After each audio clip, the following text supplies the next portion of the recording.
one.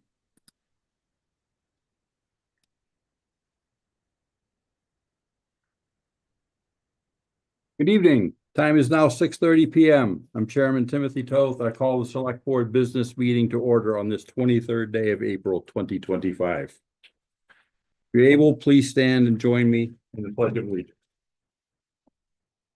I pledge allegiance to the flag of the United States of America and to the republic for which it stands, one nation, under God, indivisible, with liberty and justice for all.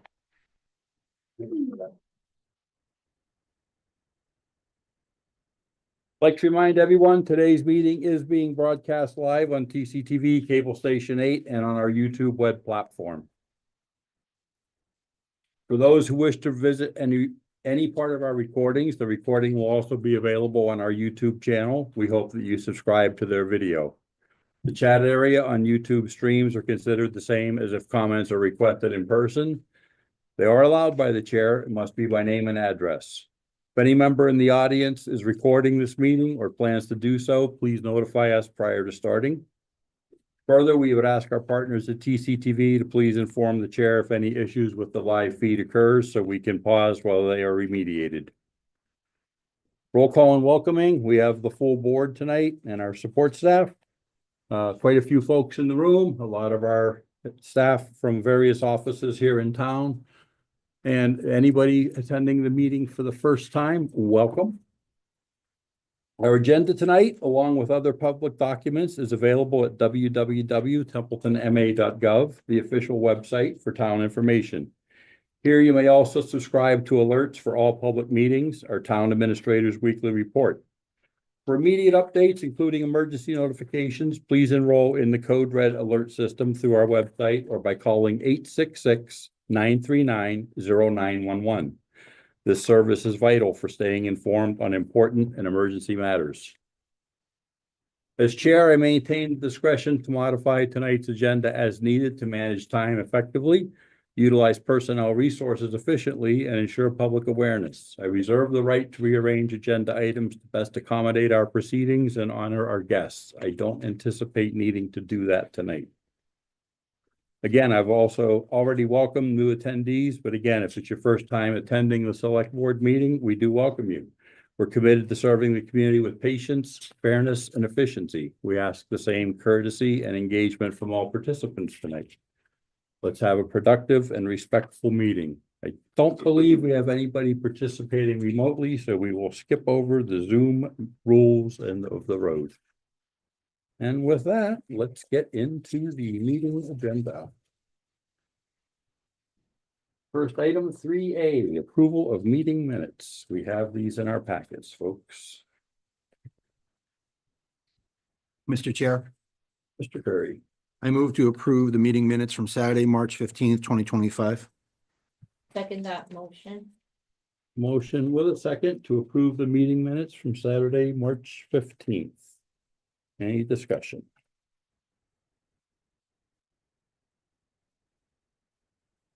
Second call, any discussion? Hearing none, I will call for the vote. Mr. Curry? Yes. Ms. Griffiths? Yes. Mr. Bennett? Yes. And I vote yes as well. Mr. Chair, Mr. Curry? I would move to approve the meeting minutes from Wednesday, April 9th, 2025 as presented. Second that motion. I have a motion with a second for the meeting minutes from 4/9/2025. And this, Mr. Chair. go ahead. So under new business, D, presentation RE Q3 FY25 Public Services Report. Correct me if I'm wrong, but we got to the point where it says the second sentence, among many other things they have organized the basement for the auction. Then the third sentence, this is where I'm going. Bennett asked if the culvert on Whitney Street will be addressed this year. Mr. Sozik stated they are waiting for the water levels to lower. Now, this one, I believe the next statement was in regard to the barriers on Main Street Bridge. Bennett suggested looking into steel jersey barriers to have less weight on it. Am I correct? I didn't go back and watch the meeting, but my memory serves me correctly. When he suggested looking into steel jersey barriers, it was to have less weight on the Main Street Bridge in Otter River. Does anybody recall that? It sounds like it's out of place. I believe that's correct. So it would be Bennett suggested looking into steel jersey barriers regarding Main Street Bridge and Otter River, so it has less weight on it. I don't know how you would change that, but that was in reflection of that. I think. Good catch, thank you. Amend my motion to approve as amended. A second? Yeah. Okay, second, the amendment. Okay. A friendly amendment to the motion with the second. Any further discussion? Hearing none. We'll bring that to a vote. Mr. Bennett? Yes. Mr. Perry? Yes. Ms. Griffiths? Yes, And I vote yes as well. Item 3B in our packets, we also had that was sent separately, executive session minutes. Mr. Chair, I move to approve the executive session minutes of 1:22:25 and 3:26:25 as presented. Second. Motion with a second. Any discussion? And released to public or not released to public? Should be not, I believe, on both. Negotiation. I would say, I'd ask if you could amend your motion to not be released to public. Okay, did I see? Okay, and to not be released this to the public. I move to approve the executive session minutes of 1:22:25 and 3:26:25 as presented and not to be released to the public. Second. Thanks. thank you for that, Mr. Perry. Disposition. Any further discussion by the board?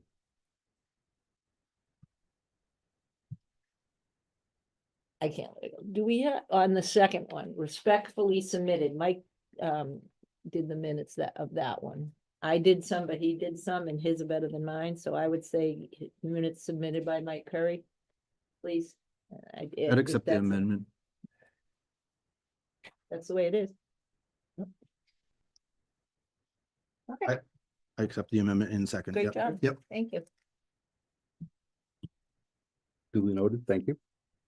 Yeah. Any further discussions? Okay, so motion for both sets of meeting minutes to be approved and not for release to the public. Mr. Bennett, how do you vote? Yes. Mr. Curry? Yes. Ms. Griffiths? Yes, And I vote yes as well. Brings us up to citizen input. How many folks are planning for citizen input this evening? Quick show of hands. 2, 3, 4. Okay. Very well. No particular order. I will start very quickly. I just want to make a quick shout out to our Templeton Lions Club. Saturday was the Easter egg hunt. About 2.5 to 3 hours of work, putting out 1,200 eggs, laying out the grid work. The official time was 66 seconds from start to the last egg picked up. And then about 8.5 minutes later, all the markings were up, all the stakes were gone, all the prizes were collected. And 15 minutes after that, you couldn't tell anybody was on the common. That's They have it down to a well-oiled machine and quite the product. And speaking with the Lions, it's their annual, they love to give back to the community. I know, speaking on behalf of all the families, all the children, it was a wonderful thing. And the weather was very cooperative, unlike last year for the Easter egg hunt. So Yeah. way to go, Templeton Lions.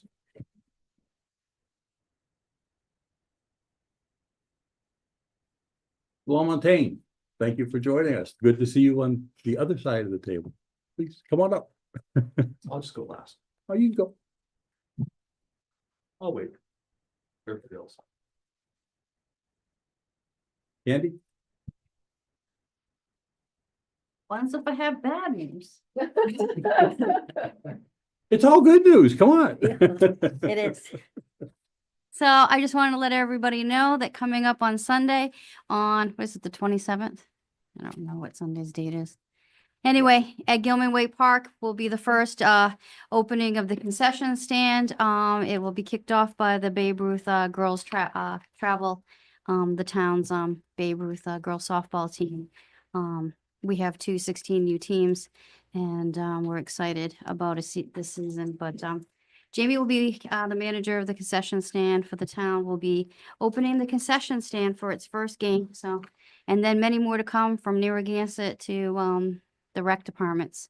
And the park's looking good, and they got the new tractor out there, and they groomed the field today, and it was lovely to watch because it did a great job.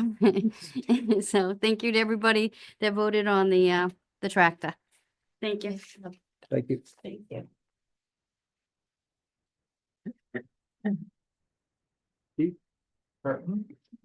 No particular order. A couple of announcements. We are doing videos for our candidates on the ballot for the town election. We started this week. We have a few more to go. We should get between 4 and 6, so I think we'll have a show. And that will premiere on May 12th or around then, for the week before the election. And another announcement, MRPC, Massachusetts Regional Planning Commission, has asked me to inform you of something. They are applying or doing a concept paper this week that's due Friday for a launch pad program, which is another digital equity program that has several parts to it.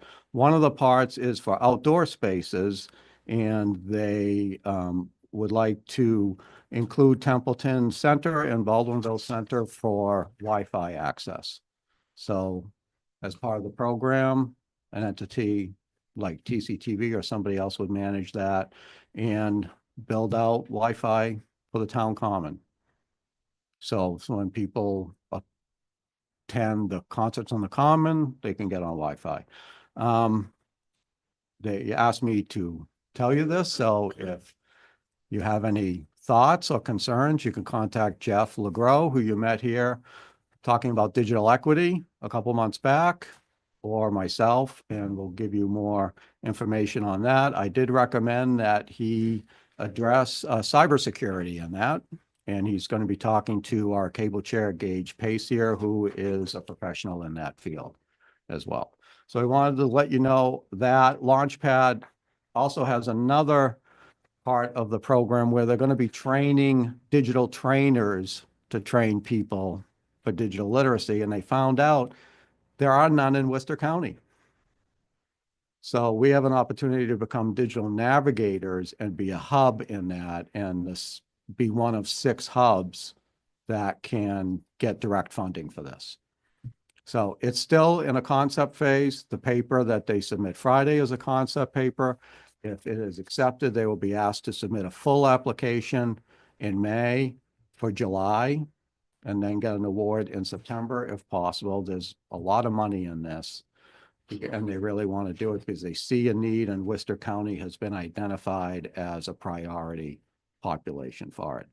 We don't have to make a decision now on it. If we decide later that, hey, we don't want the town commons to have Wi-Fi, we can put the kibosh on it then. So I told her, I said, why don't you, unless you hear from us, go ahead and include it. And like I said, it's just a concept paper for now. So they asked me to let you know. I'm letting you know. Please contact me or Jeff LeGros by Friday if you want and to add anything to it or have any thoughts or concerns. And that's it for now, and I'll see you in a little while for a quarterly report. Thank you for that. Thank you.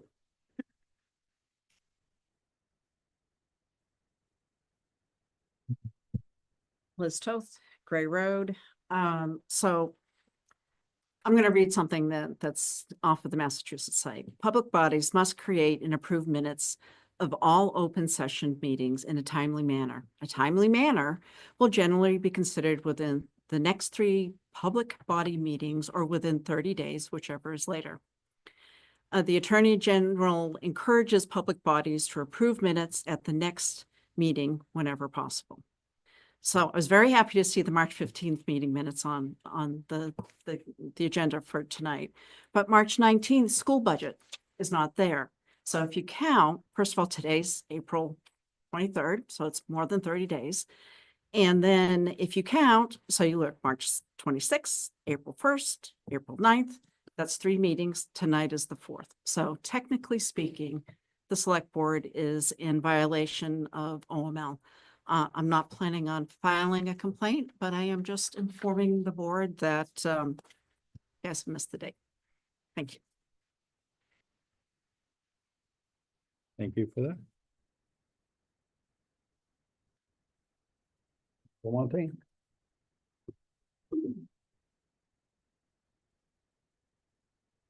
Montane, 17 Cherry Street. Geez, it's been a while, huh? Well, I wanted to come here because I'm starting my tour of the surrounding towns since I've taken over in Phillipston. And I want to go here, Petersham, Athol, and know that I want to work with you. I've already filled out my ethics disclosures, so you're aware. I also wanted to thank board member Terry Griffiths as well as board member Michael Curry for their service. This is a tough job. It's not easy being public service.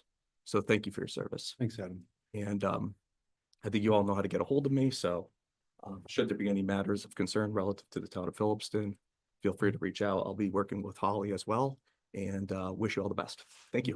Thank you.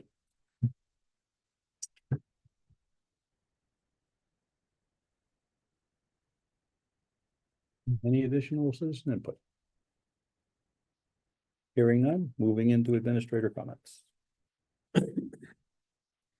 Yes, Mr. Chair, I just wanted to thank Terry and Mike for their service on the board, many years, both of them. I know it's probably not going to be your last regular meeting. We might need to do another one next week, but thank you for your service. That's all I have tonight. Thank you. Moving right along, new business, introduction of new employees. Mr. Chair, I wanted to introduce our new employee. She's going to be our is our administrative assistant and on a temporary basis for now. Emily Robichaud. Hi, nice to meet- nice to meet you all. I've met most of you already, but I'm looking forward to working with you guys. And lives in town? Nope. I live in Pittsburgh. Pittsburgh. Detroit. Welcome to the sticks. No, I'm sorry. No, you're fine. Thank you. Welcome to the team. Thank you.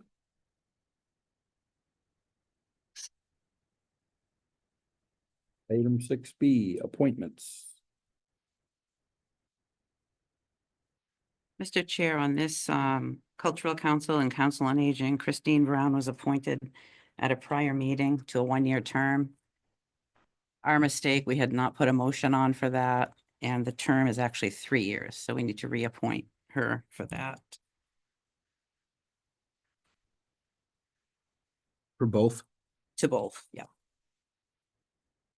Mr. Chair, I move to appoint Christine Brown to the Cultural Council and Council on Aging to 3-year terms expiring on June 30th, 2027.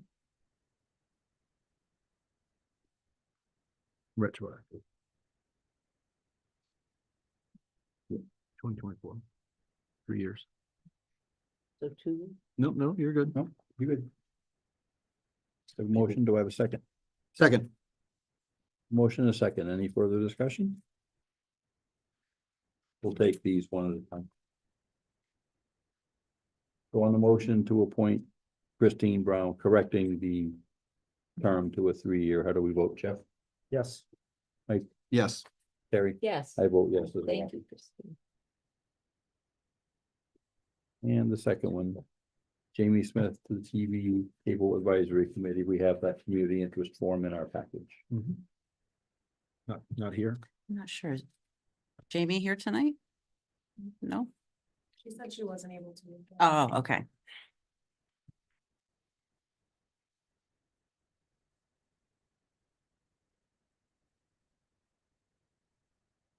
Mr. Chair, Mr. Curry, I move to appoint Jamie Smith to the Cable TV Advisory Committee to a 1-year term expiring on 4/22/26. Second.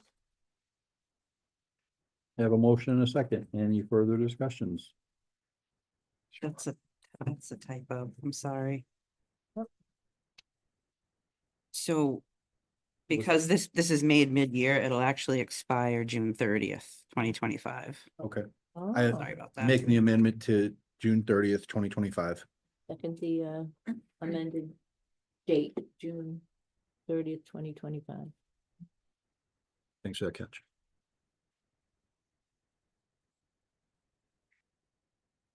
Thank you for that. Any further discussion? Hearing none, we'll bring that to a vote. Jeff? Yes. Mike? Yes. Terry? Yes, I vote yes as well.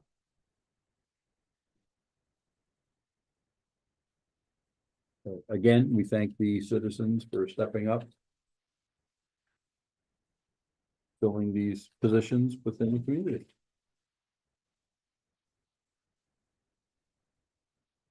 Item 6C, public hearing, Deer Creek Farm and Bagel liquor license.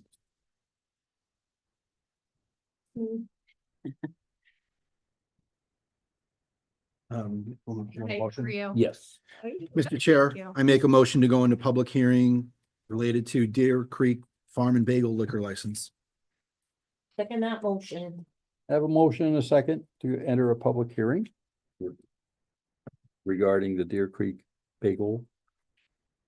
Farm Bagel liquor license. Any discussions by the board? Hearing none, we'll bring that to a vote. Jeff? Yes. Mike? Yes. Terry? Yes, I vote yes as well. Public hearing is now in session at 6:52 PM.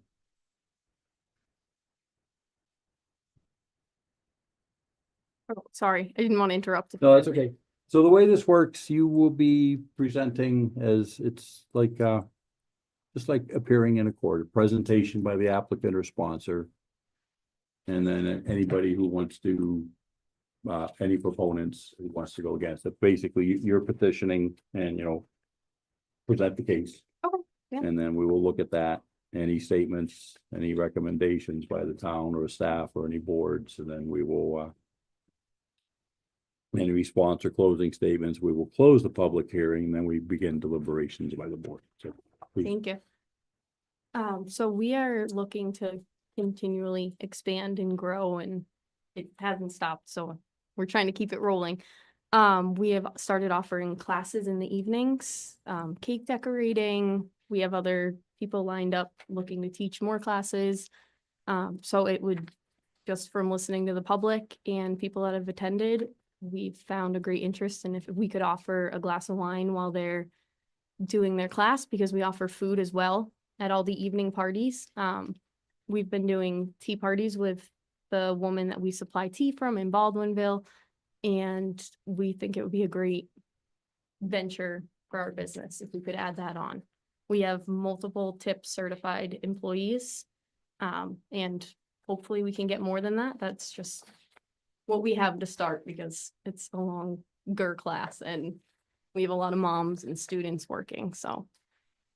And that's the cut and dry of it. I'm happy to answer any questions.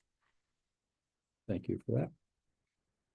Is there anybody here who wants to speak against or opposing? I do have a question for Madison. Yeah.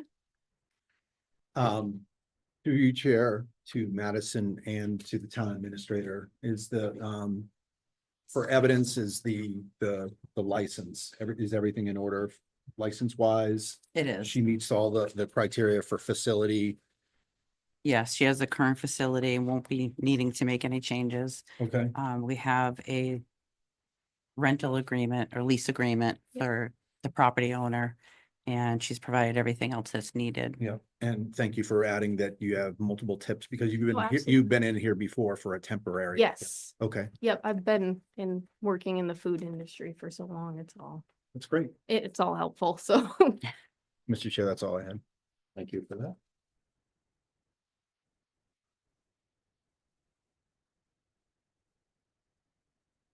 Okay, so nobody speaking against it or opposing.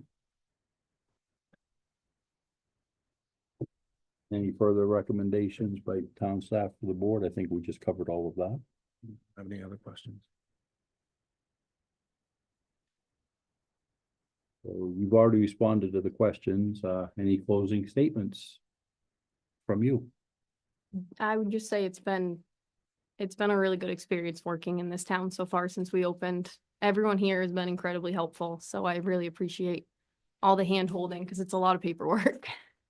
A lot of fees and a lot of paperwork, but everyone's been really great and really helpful. That is good to hear.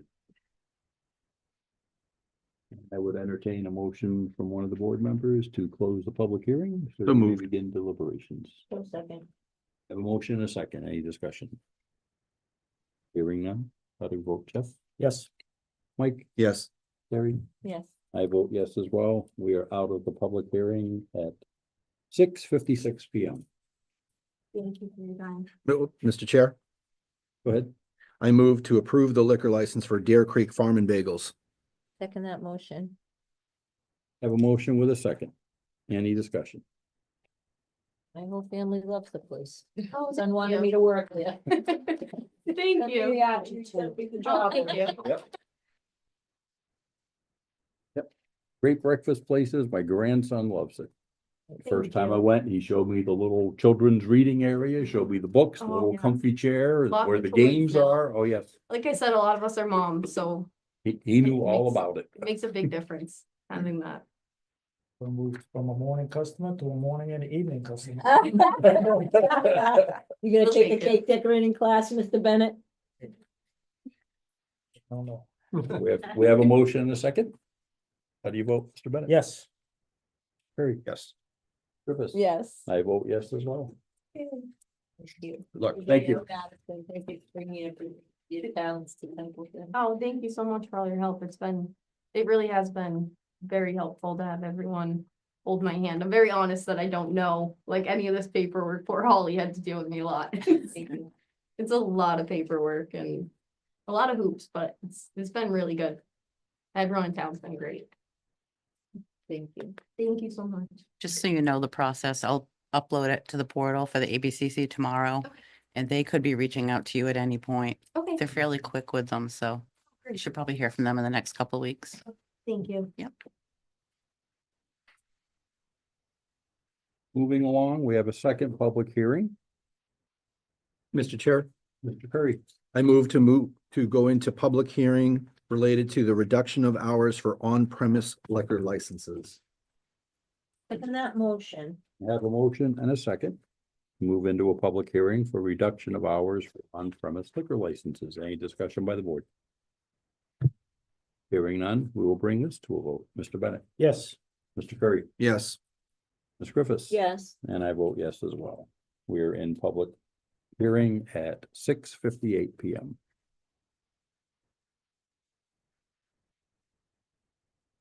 Holly, you want to take the lead on this one? Yes, Chief Bennett had brought his concerns to me about closing times being at 2, where area businesses are being inundated between 1 and 2 after the surrounding towns have their last call at 1 o'clock. So he suggested that we do the hearing and see if the board would be amenable to shortening the closing times for the 13 on-premise alcohol licensees to 1 AM.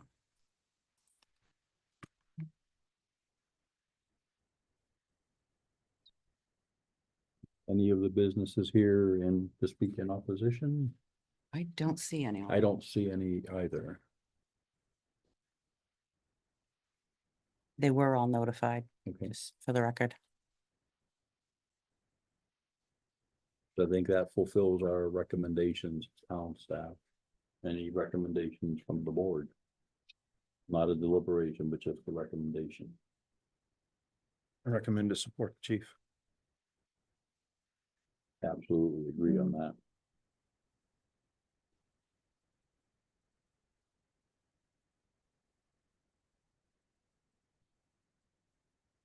So there are no questions. I just have one, sorry, Mr. Go Chair. You ahead. said no correspondence, nothing came in. It's right here. It says, you can submit statement. The only thing I got was, I believe it was Long Long Noodle came in and it didn't affect them. I mean, they're one of the businesses, but they were absolutely in agreement with it. Okay.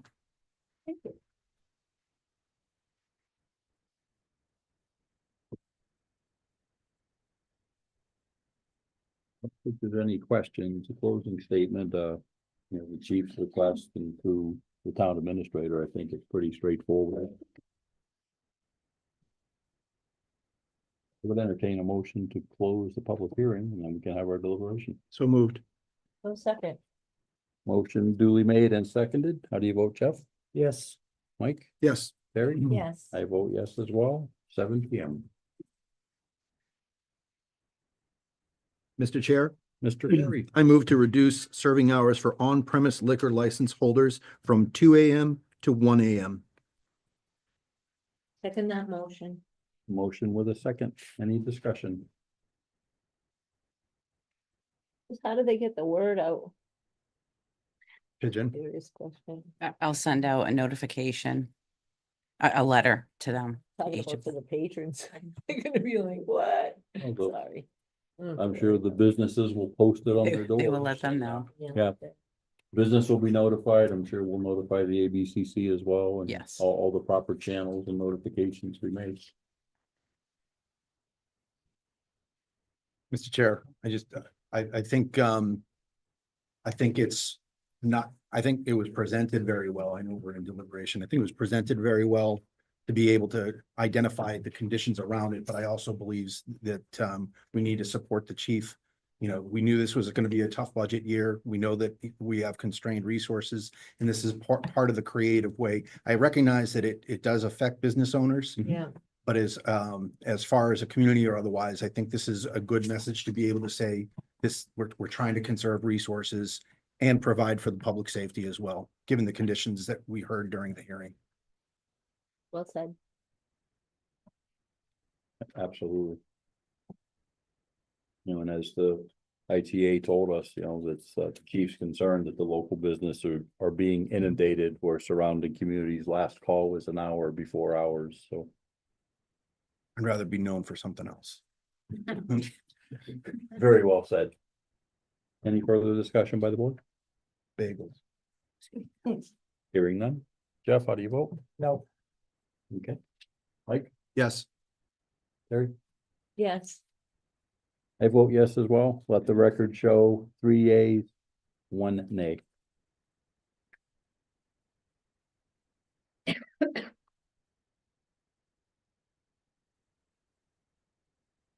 Brings us up to item 6E, presentation, quarterly reports, development services. Yes.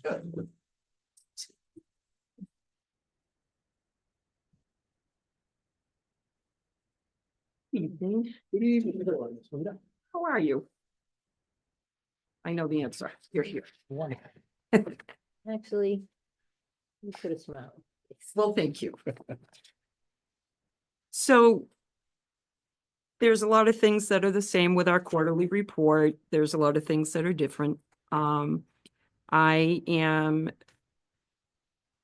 as the director, currently studying to become a floodplain manager, which doesn't really change anything from what we're currently doing, other than there is a person who can take care of people if they need it, if they need to look at where their floodplain is, and if it's going to cost them money through insurance. So I will be that person. Thank you. We have done an awful lot of work throughout the whole office with the Baldwinville School project. We continue to do our education to maintain our certifications. And that's pretty much it for the director part of it. Oh, that and ADUs, accessory dwelling units, very popular. Lots of questions. Through our communicable disease, we're doing pretty darn well for COVID. People are really kind of taking care of themselves. Mr. Chair, I just had a very quick question. That's commonly known as tiny houses. It can be a tiny house, but it does follow all the regulations from the International Business Code. Okay. So it literally is a house, just small. Thank you. I'm sorry for interrupting. No, not at all. From January 1st, 2025 through March 31st, 2025, we had a total of 25 reported positive cases. That was out of 371 tests that were performed. And of course, if you did a home test and you were positive, we don't know about it more than likely. Throughout the third quarter, we did experience a lot of people with noroviruses, regular flu, whatever you want to call that.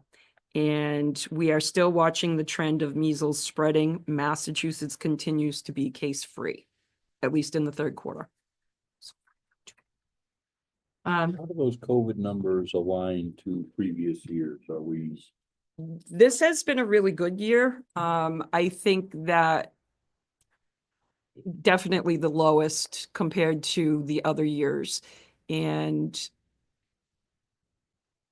there's an awful lot of other things that people are attributing to COVID, but that's pretty low numbers compared to a lot of other places. Thank you. Welcome. Building commissioner and the administrative assistant there.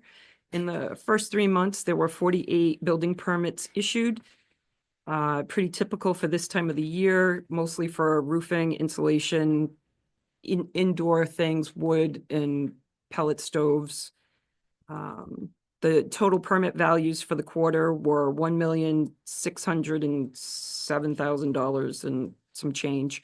And fees were collected in the amount of $16,899. There were 6 occupancy certificates issued. 7 certificates of approval and 21 certificates of completion. Those are usually for miscellaneous repairs and renovation projects, and certificates of approval are more for like pellet stoves and things like that that get inspected.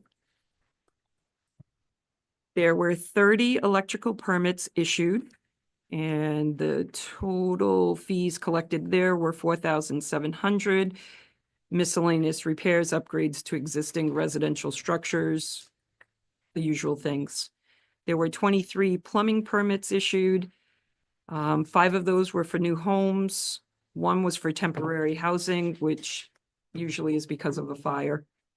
17 for miscellaneous residential repairs, improvements, and total fees collected were $3,900.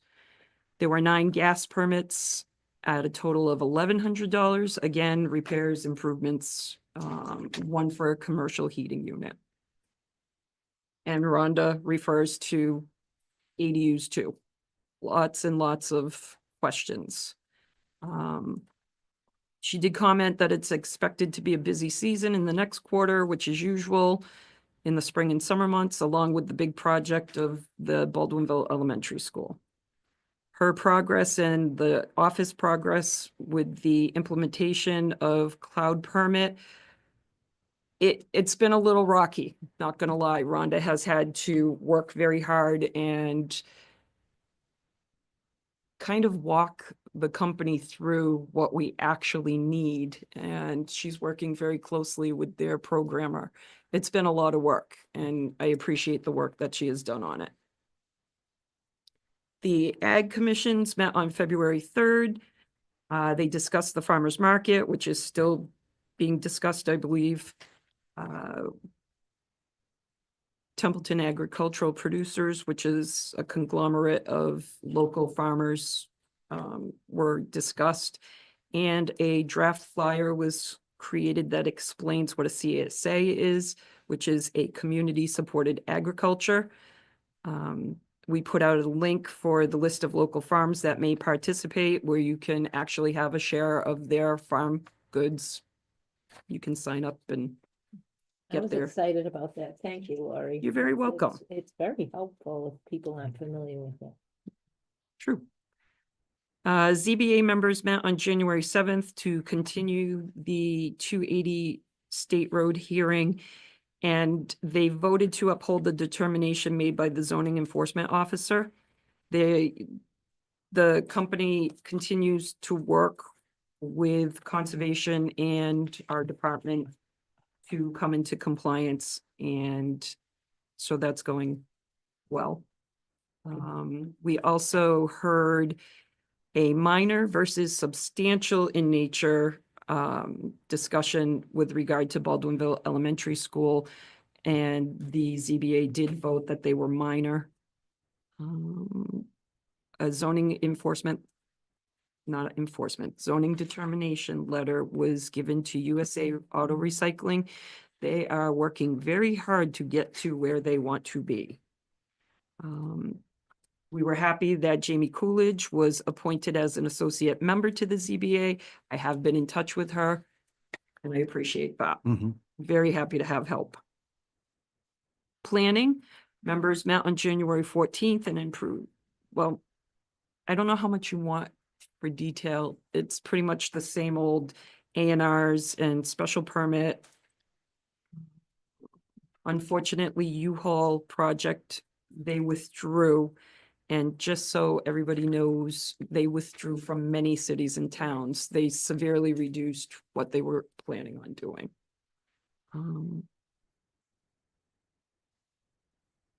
We heard and they approved a special permit for Dudley Road for a small engine repair site. And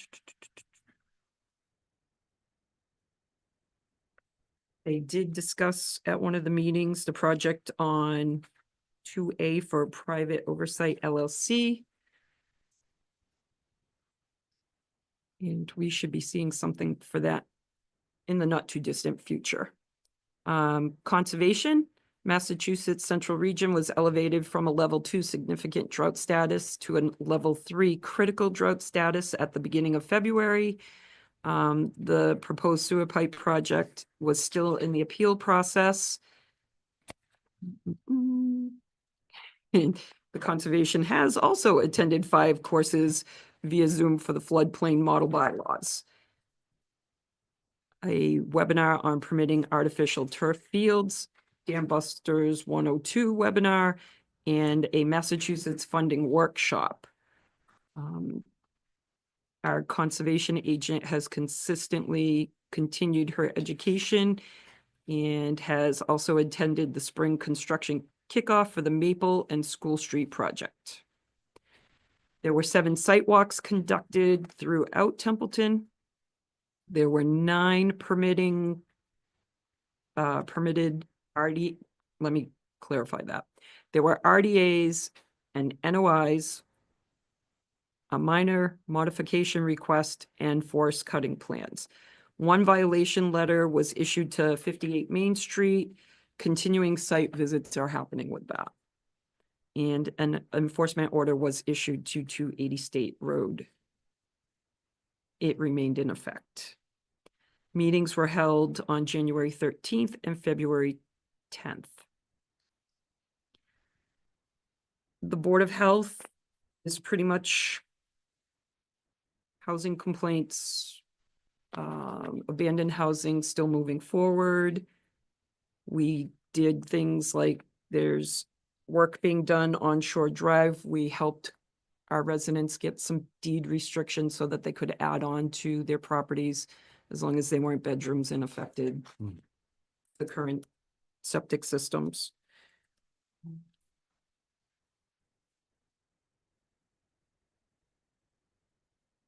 We did have Leominster Tobacco Control came into town, did 3 inspections. Actually, they did more than that for inspections, but there were 3 violations. The cleanup at 1016 Patriots Road continues. We are responding to several other junk and debris complaints. Some of them are minor, some of them are not. Community Preservation had 4 meetings, January 9th. Mr. Chair. Good. The tobacco thing, that's for age. That's the type of violation that, Yes. okay, that they're looking for. Yes. Okay, And fines were paid and processed. great. Thank you. Thanks, Mr. Chair. I'm sorry. You had just started the next section. January I'm 9th. sorry. Meetings were held. There were 4 meetings held. I have one that was, they did the yearly needs analysis at 6:30 PM on January 9th. Then they went into their regular meeting at 7 PM. February 13th was a regular meeting, and March 13th was a regular meeting.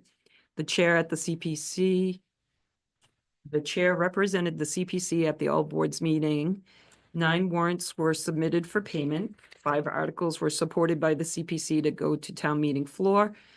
Funding of CPA accounts. Closure of the Stone Bridge project accounts. Funding for softball fields at Gilman Waite, Houghton Park, and Narragansett Regional. Narragansett actually pulled their application. So we are sending 4 articles to the select board, which I believe was on schedule. The additional fencing at the Baptist Commons Cemetery was installed and the project is now complete. The CPC sign at Dwelly Farm on Berry Road was destroyed in a bad weather incident and will need to be replaced. And the Baldwinville Elementary School rehab project worked towards an April 1st closing date, and progress continues to be made at multiple sites with CPC funding. Public speaking. All right, ready? No, again, your office has been extremely busy, as it always is. Pretty much.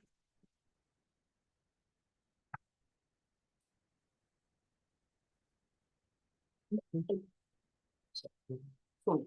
Thank you very much. Thank you.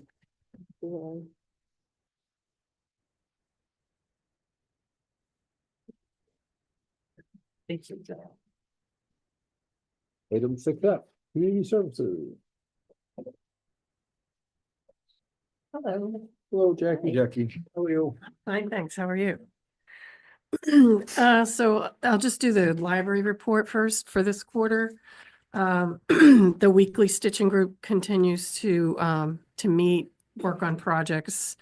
They've built in a couple of prep weeks. So that's taken a lot of the workload off of Luann Bankowski, who's brainchild this whole thing was, and it's really been great. Story Hour has had an average of 15 children each Wednesday. The library was notified that we have met all the requirements for state certification That's great. for the year. That is great news, especially when you see the news about Winchendon and what, potentially impacts their library has if that override doesn't pass. So,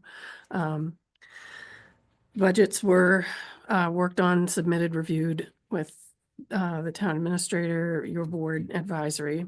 I met with some representatives from MOC, which is Making Opportunity Count, and we planned for a monthly play group that they would administer at our library. And the first one was really well attended. The second one was not in this quarter, but it was pretty well attended as well. And it's kind of been neat because the first one, there were mostly children that I have never met before. Oh. So now there's like this crossover. Some of my Story Hour kids are going to the MOC play group and vice versa. So that's been really nice to see. I attended the pre-construction meeting for the senior center kitchen with Ryan and the architects and the contractors and Bob Sozik and Adam.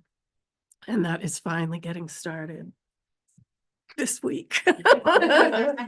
So that's great. I wasn't in there today, so I don't actually know. No, I peeked. Tomorrow.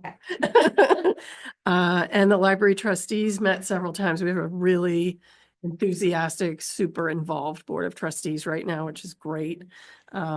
They also met with SSV architects to discuss the library renovation project.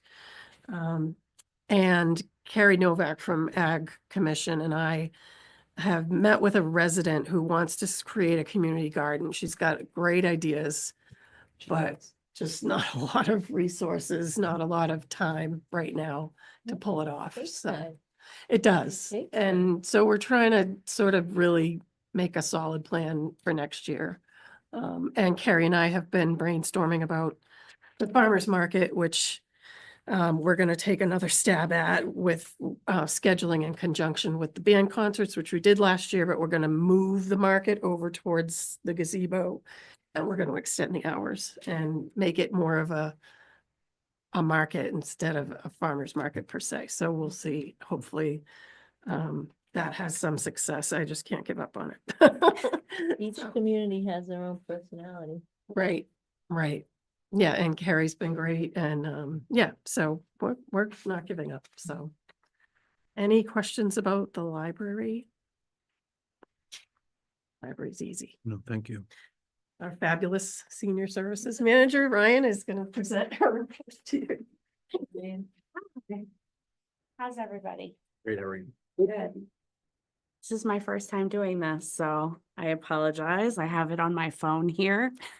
For this quarter, we had 1,864 seniors show up to hang out at the senior center.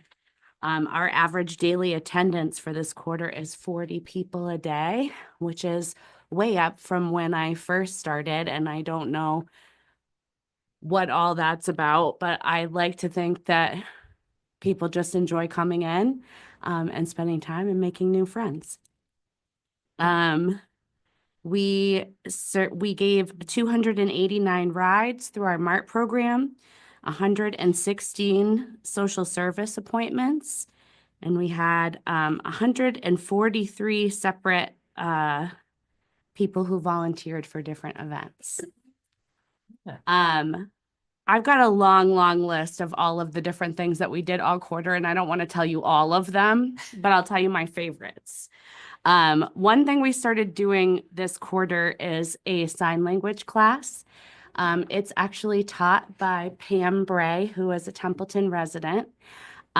We get about 20 seniors who show up for sign language class every 2 weeks. My favorite thing about that is I think the main reason they're there is because they want to communicate with Pam. Pam is hard of hearing. And so now when you look out across the senior center on any given day, you see people signing with each other. It's pretty awesome to see. What else? We also had AARP we partnered with and got some volunteers to help people with free tax preparations. We helped about 40 people file their taxes for free. We're doing a monthly lunch the first Wednesday, which has been highly attended.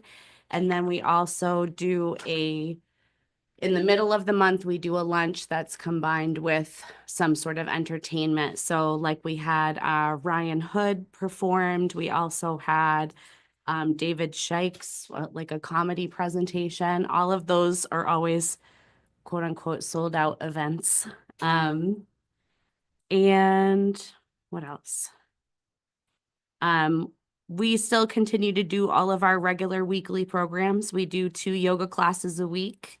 We have pitch, card bingo, mahjong. We have a creative stitchers group, and we do a drop-in coffee hour every Wednesday morning.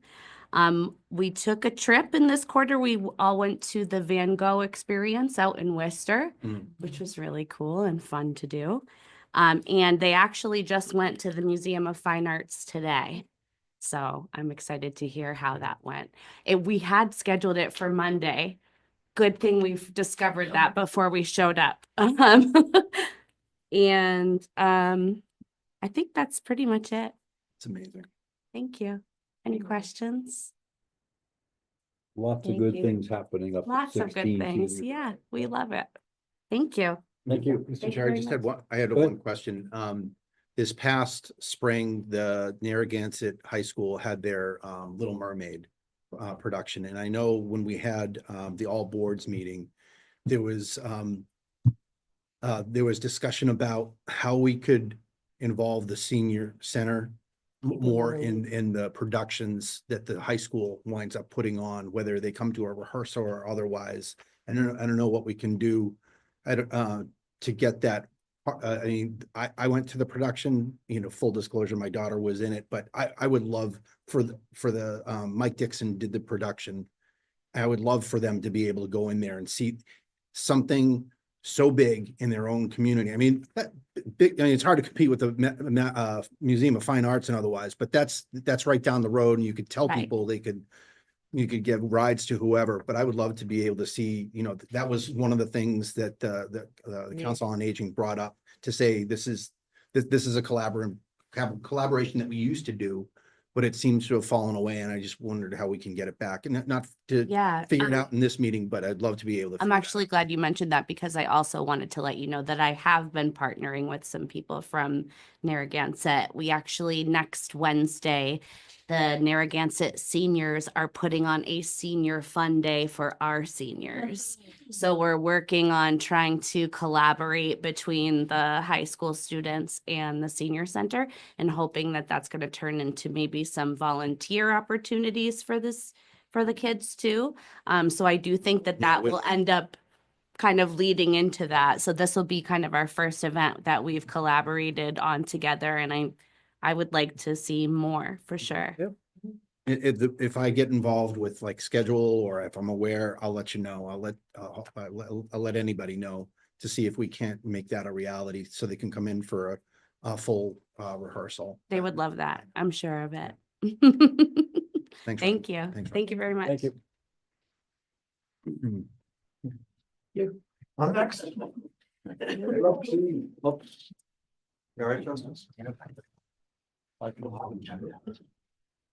Right.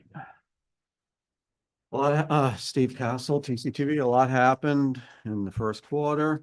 We revised, I'll try to be brief about everything. We revised our business plan, which I do every year. But the light department wanted to see it, so they got it as well as you did. So I hope we can talk about sustainable funding sometime with that in mind. The Light Commission agreed to fund 50,000 to our cable department's capital, which I think you know. And the direct quote, when I was told they were doing this, was to keep you running. So I appreciate that, and we're very grateful to the Light Department for that. We've been working on the digital equity grant application, and in fact, try to put a few details to rest today on that, so MRPC can put in the application. Again, we're pre-approved for 56,600. We're looking for up to 100,000, and this may have to be used to help fund personnel costs for the cable department in FY 26. But I think we should remember that this is either going to be a 5,600 or 56,000 to $100,000 client to service on top of everything else we're doing. So that's why I don't think we should be using that just to fund our personnel costs. And that's why I've asked for more in free cash for that. The media transfers, we're getting ready, and we can offer them now at $20 a recorded hour, or $20 for 20 photos and slides. And yes, that's my son Corey, who has helped us do that. I can't hire Corey, but he has long volunteered whenever I've asked him. Even 10 years ago, when we had hearings in this room for the cable negotiation, he taped it. He's helped me pull equipment out of racks. He's helped me move furniture. And we couldn't have started this without him. So I brought him in Mondays and Tuesdays and said, here's a program. We need to do this and that. Please make it work, because my brain can't handle it. And he did, and he showed Hannah how to do it. So we're ready to go on that. And it's about time his dad gave him a shout out. And he's also our drone pilot too. So Gage has been doing Scout Hall work on infrastructure, and we're actually going to build a 360-degree video computer with that now. He's doing an excellent job. So you're going to see a theme here of volunteers who are really helping propel us forward. We began selling rec department sweatshirts out of Scout Hall, sold another one yesterday. And we've discussed other uses for Scout Hall, such as pop-up shops, even in conjunction with the farmer's market. I know Jackie and I talked about it. Carrie Novak and I have talked about it. Lori and I have talked about it. Everyone seems to be in agreement that this is a good idea. So maybe we can charge the farmer's market vendors a little bit of money to have a little pop-up shop in the front room of Scout Hall during the week. We'll be glad to help them out and take money for them. We're not looking to be a middleman or a retailer or anything like that. Just help them out and keep things going. Maybe we can have a farmer's market year round and really do something different than other communities do. And we have other ideas for Scout Hall that we'd like to discuss with your board at some time as well. Our productions, we're doing the news bites, which I think you've seen with the TCTV shorts. And Mike, this was something you mentioned to me, I think last year. You're doing anything with TCTV shorts? I went, huh? And when I said, hey, let's pull some things out of meetings, one topic, and Ian said, hey, how about TCTV shorts? So I owe that to you, Mike, and Ian. You guys did all the work. Awesome. It's great. And we're wrapping up the sponsored videos that we're doing for MRPC. We only started to do 5 or so, and we did 9 or 10. And brownfields are next, so we're going to educate people on brownfields with that as well. We're working with other local sponsors. Many people didn't see it, but we did a quotes of the year show, which was fun. We picked out 10 really good quotes from meetings and other things. And I think next year, maybe we'll do it during the holiday week at the end of the year instead of in January. And we did a 360 video. Our Monty Tech intern, Jack Jallett, does our 360 stuff, and he did a fantastic job for All One Bank, which used to be Leominster Credit Union. They're rebranding, so they asked us to do that, and we're talking to them about some other business as well, which is great. And we did the Cabin Fever shows. It wasn't a big show this year, but we did some interviews, and Ian did a nice edit on that. Massachusetts TV, we're getting the ad platform up so we can get partnerships and give our partners banner ads and other ads. And our interns, our Gansett intern, Izzy Hill, is doing some internet safety videos. So we're already working on digital literacy and internet literacy with that, and a brief history of Scout Hall that we hope to hang on the wall at Scout Hall someday, and maybe 3 to 5 panels. And we have a intern from Murdoch, Rachel LeBlanc, who is doing a capstone project for credit. So she's been working Thursdays and Fridays and doing some of our event slides. She's also an accomplished local athlete, and we expect to see her photographing rec softball soon. And I just want to say, you know, other volunteers include Magnus Carlberg at WBI. Glenn Eaton has been very valuable to me to do things. Pat Gale on our committee, who was a mentor to me 30 years ago, 40 years ago, when she worked at the Worcester Telegram, and I was just starting out in journalism, and read all of her stuff to find out how to write well. And I'm glad I got a chance to share that with her. And Sean Lampert, you may know, used to work with me here, and people used to think he was my son. I felt like he was one of my sons. And the day he agreed to be on the cable committee, I took a walk to Partridgeville Pond, Terry, and I floated there. Because we always said we wanted to grow leaders. And I got my wish. So it's not just going to take our staff for us to succeed. Our staff handles the day-to-day. It's the volunteers who are really propelling us forward. And they're forming our digital lab, and it's growing. It's a reality right now. So we hope to attract many more and work with all the schools in the area as well. The metrics, I'll go into it briefly. YouTube held steady after kind of a flat January. But, you know, people watch 10 to 11 minutes. We gained 66 subscribers. Your select board meetings in March and February were all in the top 10 and 2 in the top 5, as well as the planning board meeting of February 25th, which was a very detailed discussion, I think, on the plastics or the sludge plant. I can't remember which one. The shorts are doing well. One thing I did put in here that I think is interesting, YouTube users, it's about 37% on phone, 34% on computer. We like to chart this because we're on computer all day and we forget that people use mobile devices for most of the stuff. And TV, 21%, but I had to think about that because they're not watching the cable channel, they're watching YouTube on TV. That's what that number means, because it's coming from YouTube. And the TCTV Facebook page is doing well. The Facebook has screwy metrics, and the views I'm trying to figure out, I think they're just thumbnails, but that's holding pretty steady. And the top posts by reach in the quarter, I starred, you know, your select board and planning board meetings there, but I also started the rec sweatshirts at Scout Hall, us thanking the light department for the pilot, and the update on the state hybrid meeting rules, which I thought no one but me and you would be interested in. But people are interested in it, and I'm really enthused that, you know, those posts got a lot of play. And I think the takeaway, you know, there was a boost in live stream reach, and it's obviously budget season. some of the issues that are covered by the select board and other issues of interest such as the plastics incineration. Montechusett TV, after a flat January and February, which is pretty normal for any media enterprise, is back up near about 3,000 visits in March. And I think we just did a boost and got 20 subscribers, and Alex has started to put out an email newsletter. So if you'd like to know what's going on in the region, please go to Montechusett TV and sign up for the email newsletter. And that's my shameless plug of the night. Mr. Chair, I got a, Thank you all. go ahead. Thank you.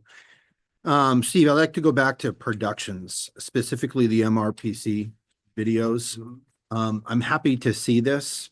And I want to tee up this discussion by saying, like, I grew up in the time of Wayne's World, right? So Wayne's World was a public access TV show on, you know, this Chicago suburb, I think it was, but it wasn't the TV studio doing it, even though they helped produce it. It was content created by the public. So I like seeing that you've got, even though you're producing it, you're doing collaborations. So we're not always seeing TCTV created content. It's produced and it's either public or it's educational. And I really appreciate seeing from the educational perspective there. I would, you know, if you take it back to the board or otherwise, I would love to see more Wayne's World style stuff where people are coming to you to say, hey, I'd like to do a show about, you know, Tim and Mike and Jeff are talking about veterans issues. Like, I know that the American Legion does a really good, you know, American Legion does like Monday Coffee or something like that. I would love to see that kind of content because that fulfills the P to me in the PEG. We get 5 gold stars on government, and you are your meeting mission with the educational stuff that you put out there. I just like to see a little bit more public content. Thank you. Absolutely. I'd like to see, I actually wouldn't mind seeing Wayne's World. Challenge not accepted. Yeah, as long as it's not inappropriate, but. Right, party on, Steve. So, Oh, yeah. as people look at how many views you have on YouTube and all the different content that you show, I remember just back in the day, there was some guy named Sean, you would pay him $5, he would burn a CD copy of the meeting, and that's the only way you got recordings of the meetings. And and that wasn't that long ago.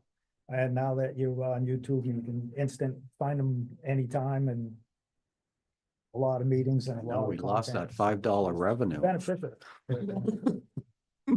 Thank you. It's our pleasure to provide these services. We hope people like them. Go ahead and go up in the back, Liz. Yes, Mr. Chair. For points of interest, it would be really awesome if we had something on basically town civics and educating the town, generally speaking, about what comes up, why we're doing this way, why a finance is this way, why is, you know, town, all of the stuff around it that, you know, you kind of have to go dig for yourself. It'd be really awesome if we had something. I think that's been discussed before. And Jackie was wondering something about a Citizens Academy. And I don't know if I call it academy because academy sounds really hard. But we've talked about, yeah, if we could do that, maybe we can do it like the old Schoolhouse Rock videos. I'm not promising catchy jingles like Conjunction Junction. I'm capable of that. If you can, someone wants to contribute those, that's great. HSD and.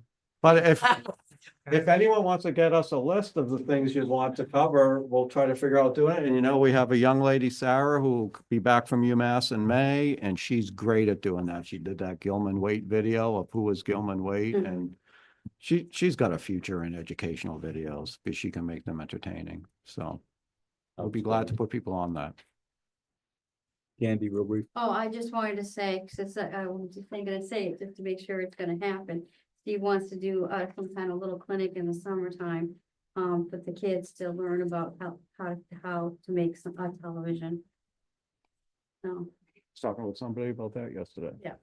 so look for that possibly in the summertime. Super. Been on our agenda for rec. Thank you, Steve. You're welcome. Thanks.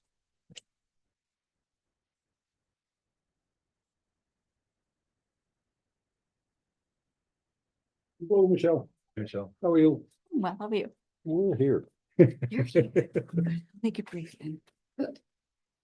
So during this last quarter, my department, the Veterans Department, I expended approximately $15,149.39 in Chapter 115 benefits. And we reimbursed $11,362.05, which is about 75% of the state allowed amount.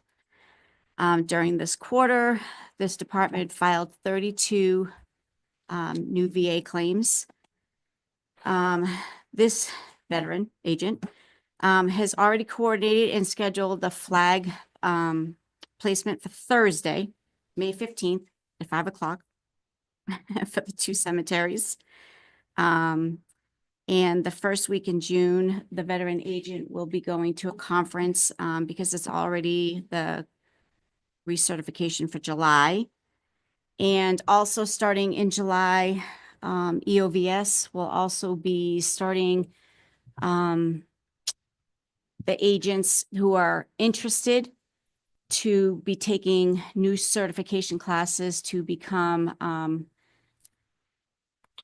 certified in mental health, suicide preventions, and various other certifications to deal with more challenged veterans. So I've already signed up for those recertifications as well. So if you have any questions, that will be my report tonight. I just have one quick question for you. I work as a chapter services officer with the DAV. We're hearing a lot of grumblings on pullback and changes to the PACT Act. You hearing anything similar? A lot of the presumptives are being rolled backwards. And the latest message we saw was anybody who has filed, verify that your applications are current.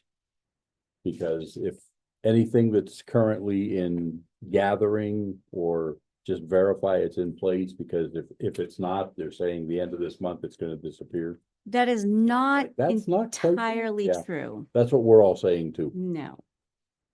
No. Yeah. I think the complication is the system has changed, the computer system has changed. So in my realm, because the computer system's changed, I think the person that's doing the filing is probably having a little bit more complicated time filing the claim. So they have to get more diligent in filing the claim, if not to complicate the person filing the claim. So the person filing the claim is getting, having a harder time. So the person filing the claim has to work double time to file the claim. It's getting more complicated to file the claim, and you're definitely working double time to file the claim. It's getting more challenging to funnel the claim through, because when I file a claim, I have to work double time to get it through, if that makes sense. It's the same claim process, but you have to work double time to get it through. So it's complicated, to say the least. The agents that are filing it through have to work double time. You have to file it 2 times over. It's challenging. It makes the process a little bit more difficult, but they're not filing back the claim process. It's the same claims. The system is just harder to get through. I'll take it offline with you, because there's a whole bunch of questions cropped up, and I've been trying to help the folks through, especially the ones that we started the claims, and then Yeah. we take them at our level, push them off. Yeah, to BSO. Because the forms changed, the computer systems changed. The claims are still the same, but it's just the filing system is more challenging. So the people filing for the claims, you have to work double time to file it through. So it makes it challenging for us. So you have to work harder to do it. So you can burn yourself out quickly. change the operating system. Mhm. Newer is not necessarily better. So you have to find another door or window to go through. Yes. Mhm. Thank you for that. Can I get your report for the record? Yes. We don't have it, so I want to add it to the packet. Thank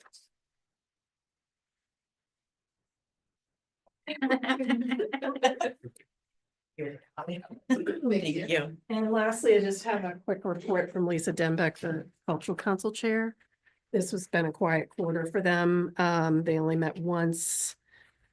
They were pleased to be meeting at Scout Hall. They really like that space. They welcomed 2 new members, as you know, your last meeting and tonight's meeting.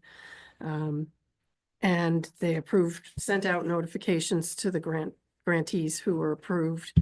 And they have a total of 17 that they are either entirely or partially funding. And just Lisa's constant reminder that they're in need of new members because 2 of their members are aging out, and, you know, it's always good to have extra people, but it's great the last 2 meetings you've appointed 2 members, so. That's Yeah. one council that has a capacity for many, many seats, if memory serves. It does. It's quite a large council. Yeah, and they do have that age out requirement, so that gets tricky. 7 years, take a year hiatus, if I remember Right. correctly. Yes, yep, good memory. So I'm sure Lisa will answer any questions if you want to reach out to her. Thank you. Did you get a copy of that to Holly as well? Okay, For Kelsey, I didn't get it now. I don't think. I didn't have it either. Yes. Yeah, I have that one. Oh, you do have it. Okay. Thanks, Jack.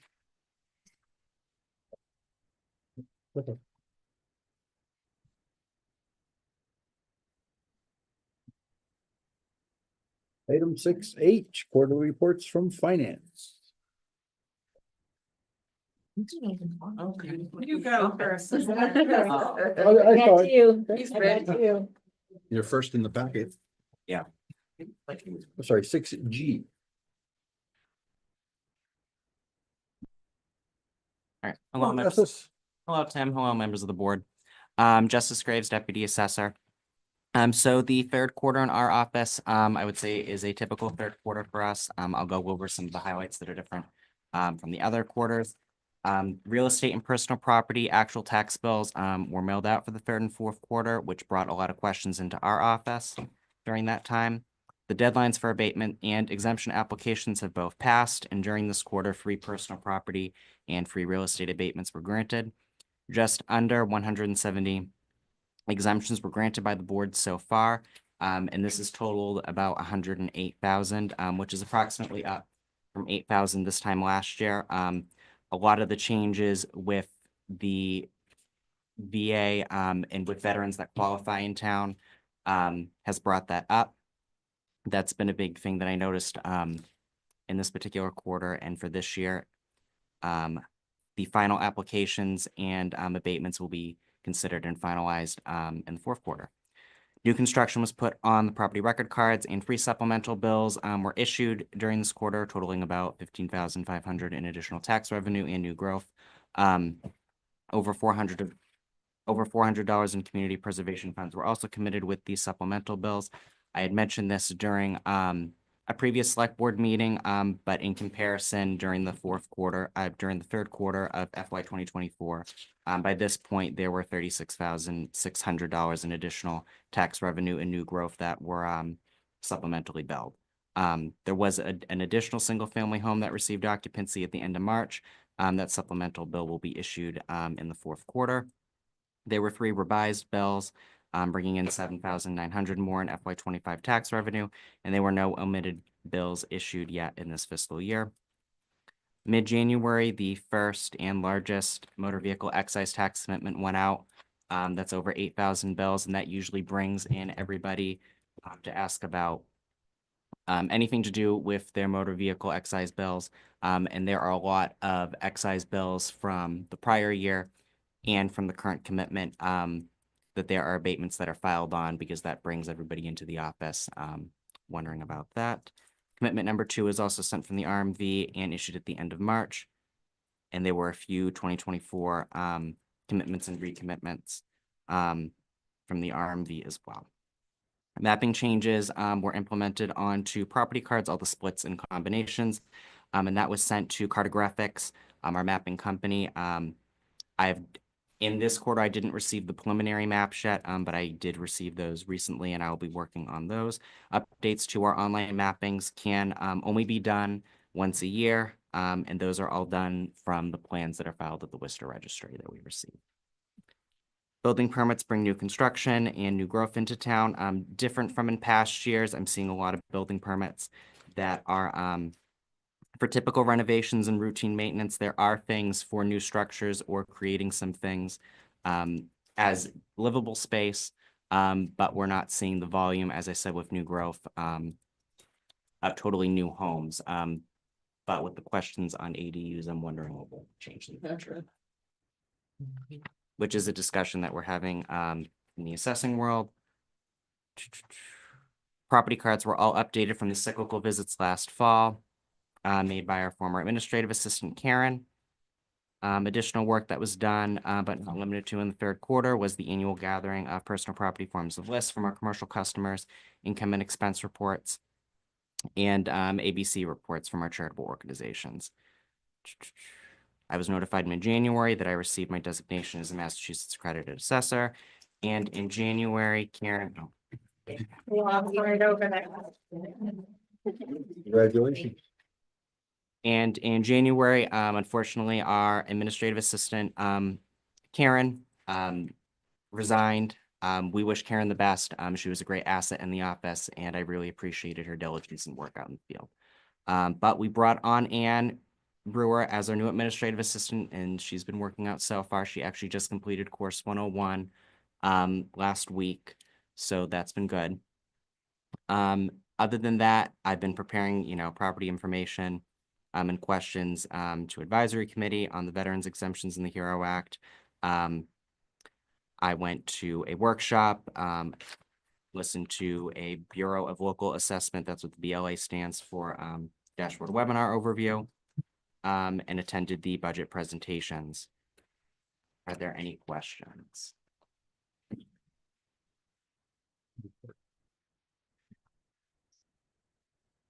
Yeah, another busy office and a busy quarter. Well, thank you. Thank you. Justin. Hey, I'm done.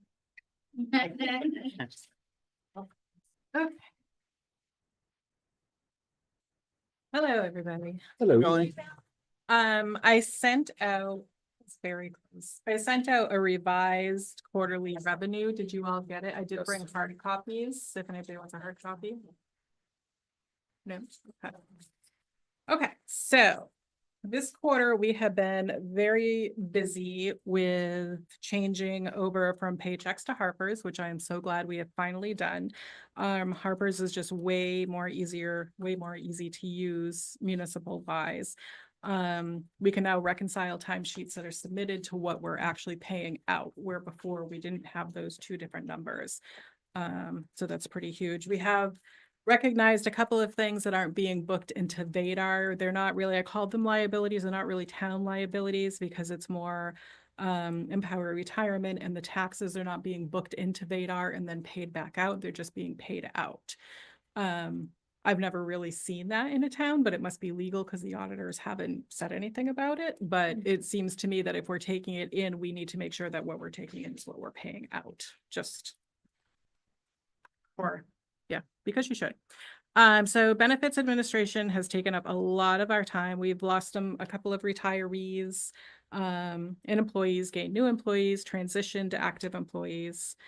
We continued to work on the FY24 town audit, which has been completed on the town side. It has not been completed on the water side, but I believe that they are very close. They were finishing up, I think, with the OPEB stuff for the water.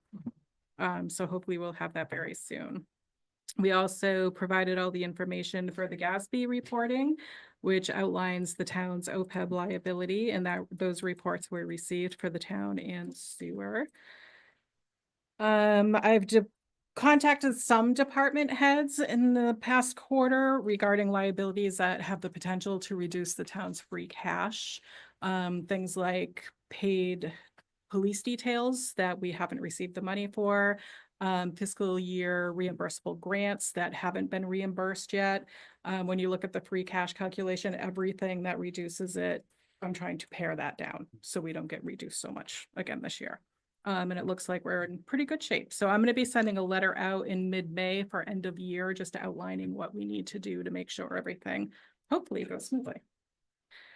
So we had some meetings and trainings. I attended the annual accountant school at UMass, the BLA data dashboard, which I did not find as interesting as you did probably.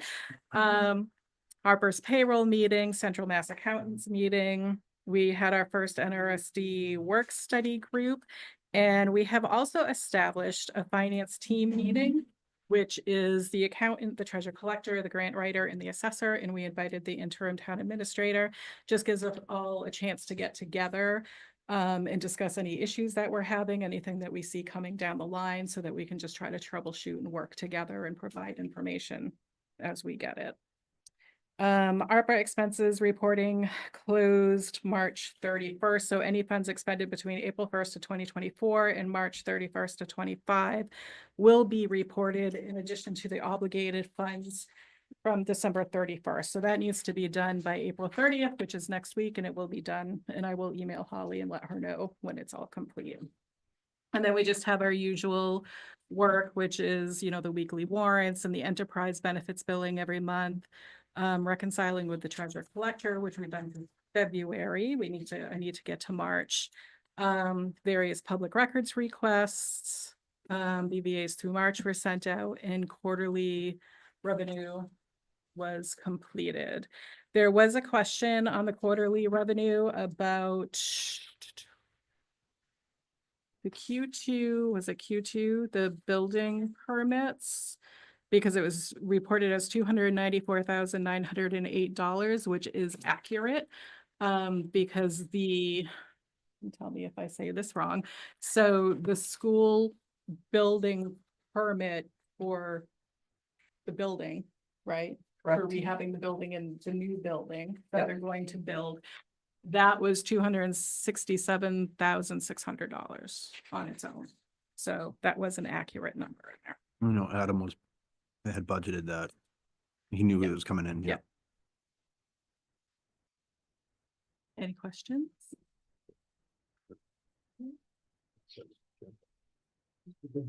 Thank you, Ellen. Sure, thank you. It looks like the finance team was coordinating outfits. Oh, I saw that.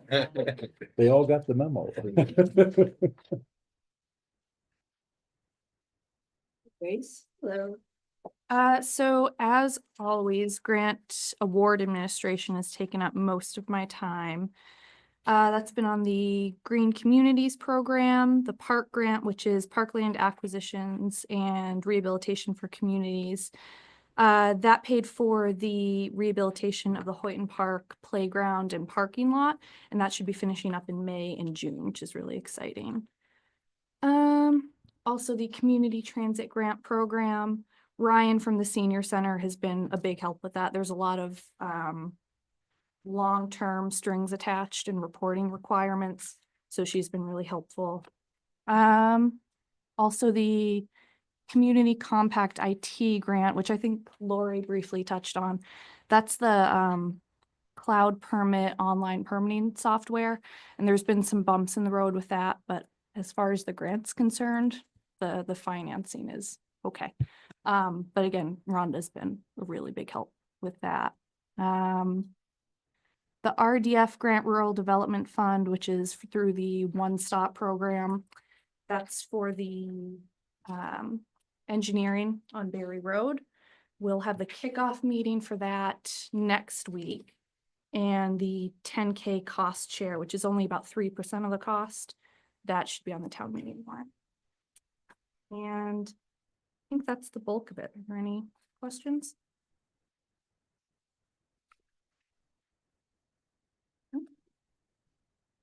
Thank you.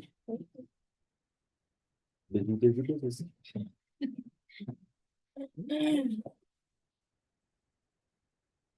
Hello. Sure. Hello again. Okay, so my typical quarter, it's a tax bill went out, sewer bills went out. The first commitment of the RMV went out, just like Justice said, we had over 8,000 bills were mailed the end of January. And although those bills come out the same time each year, I know the concerns of the residents not receiving their bills. We tried to post it in as many places as possible. It was on our treasure collector page. It was on the main page of the town website. We put it in the weekly reports all through January and February when they were out. TCTV, we even noticed posted it on the Facebook page. So that, that's trying to get it out as many places as possible. We try to use the mobile sign, but we don't always get control of it if something else more important is going on. And we did put a reminder notice on Code Red this year, as the select board had stated at one point, might be a good idea, and they were willing to do that, even though it's not an emergency situation. But they did put it on that, so if people don't have Code Red, good thing to sign up for. We'll try keeping it up there when the first bill of the year goes out.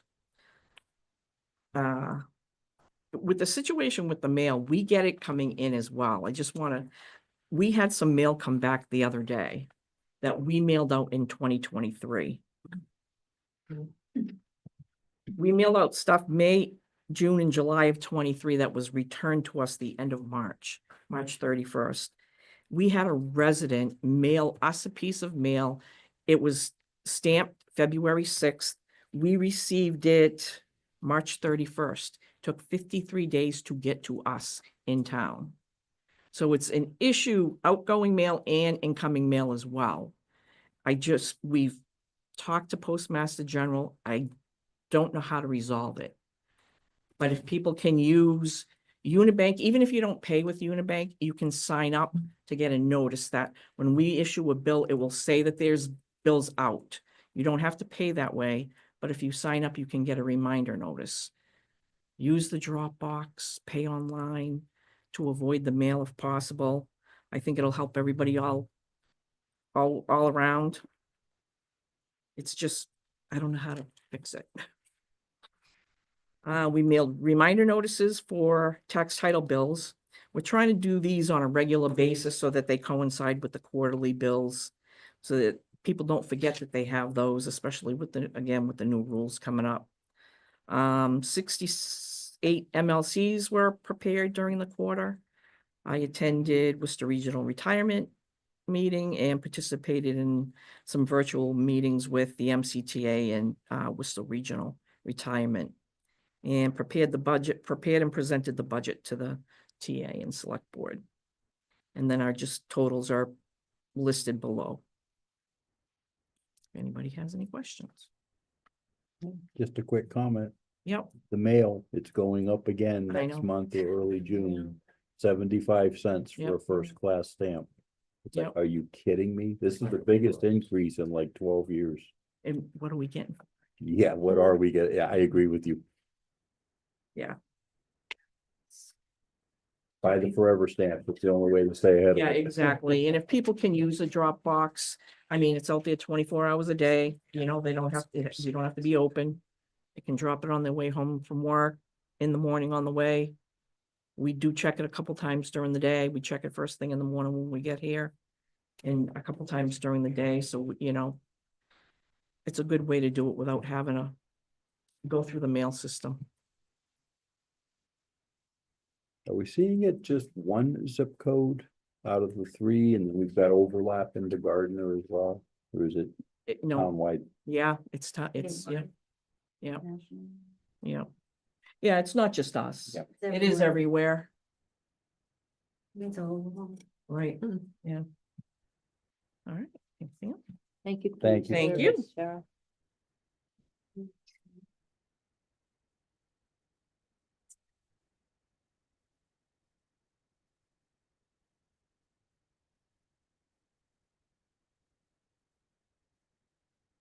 Nice night, everybody. Thank you. All right, drive safe. Thank you. I don't have something That's why I started doing research. Checks to see if it's just the same. Brings us up to item 6H. Action regarding a one-day wine and malt license Dirt Church Brewing Company. This was a reschedule from the previous meeting. Mr. Chair, Go ahead. this original event was snowed out in April. So that, she wrote and asked if they could rearrange the date. And I said, we have to go back to a meeting, so I'll just put it on the next one. So they want to have it on May 25th. Same time, 12 to She 5. wasn't concerned about a rain date, you see that? She didn't think about snow. I know, I said that from now on, we have to put rain/snow date on these. Mother Nature did not approve. Did not.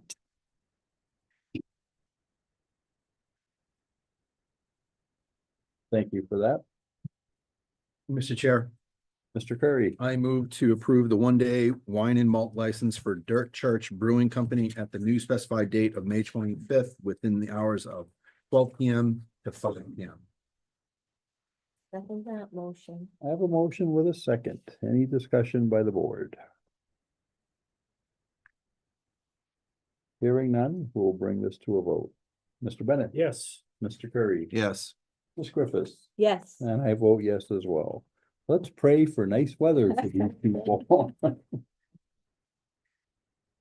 Those now the sign, the minutes are in there too. Up next, our last item of new business, item 6I, Senior Center donation.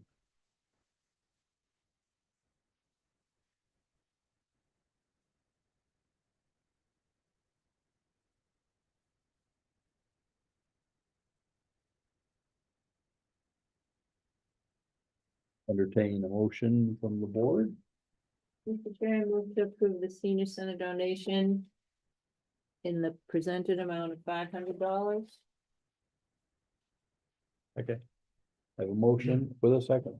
Any discussion by the board? Thank you to the Knowlton Foundation for the Elderly for this generous donation. Absolutely. Any discussion by the board? That name comes up. This It- isn't the first time. No, it comes up quite a bit. Absolutely. Um, Any further discussion by the board? Let's bring this one to a vote. Mr. Bennett? Yes. Mr. Curry? Yes. Ms. Griffiths? Yes. I vote yes as well. Again, thank you to the Knowlton Foundation. Your gift is very much appreciated. Old business, item 7A, action Night, regarding Jackie. the website update.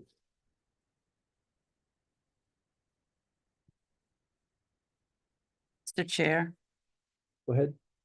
not sure how the board feels about this, but with the current amount that we have left in technology for the rest of the year and what this would cost for next year, I'm gonna suggest, if the board's amenable to, maybe just approve the ADA upgrade, $2,500. I could pay that in this year's tech budget. And maybe hold off on the other part of the update. It's a great price, but I just don't know if we have the money for it. So what's the appropriation? What, What amount are you looking for? 2,500, I For the believe. accessibility here. year one. It's for that audio eye. And that, was that budgeted in Adam's original? No, that I could actually pay in the FY 25. I still have enough in the tech account where I could pay for that. So I'm sorry, Mr. Chair. I got a question. So that's your recommendation, just to take care of the accessibility for right now? It is, because trying to put anything else in the budget, the annual recurring services for next year would be 83, actually for every year would be 8305. But the total investment, we would pay the difference. I believe it was 12,000, so we'd pay another 8,000 plus it'd be another 16,000 to get into the budget for next year. We just don't have that.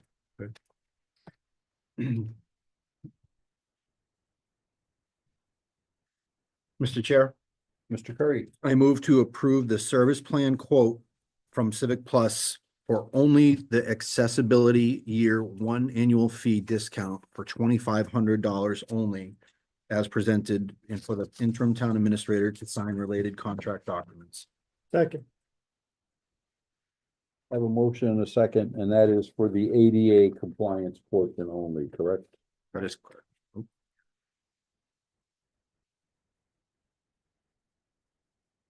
Thank you for that. Mhm. Just to clarify. Thank you. Any further discussion by the board? Holly, thank you for updating that to us. You're welcome. We'll bring this to the vote. Jeff, Yes. Mike, Yes. Terry, Yes, I vote yes as well.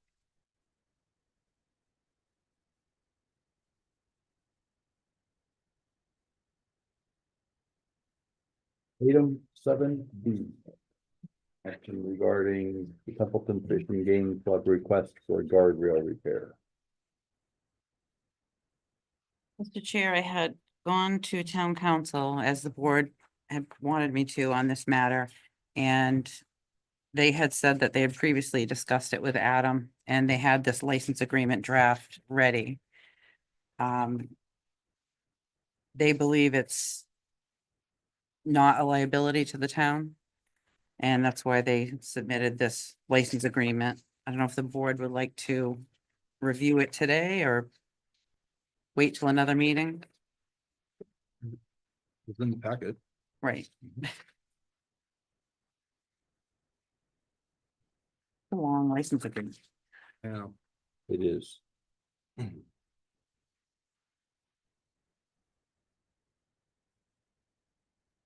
There.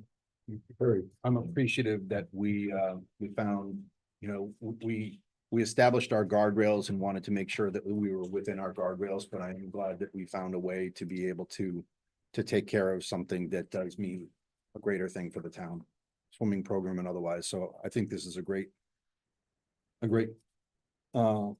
to do. I support it. Thank you for that.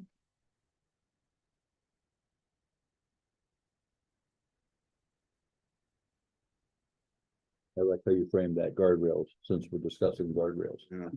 Sometimes I do that. Keeping us in our lane. See what I just did there? Nice one. Someone else does it and get a hat trick. And jokes about. Gotta have a little bit of fun.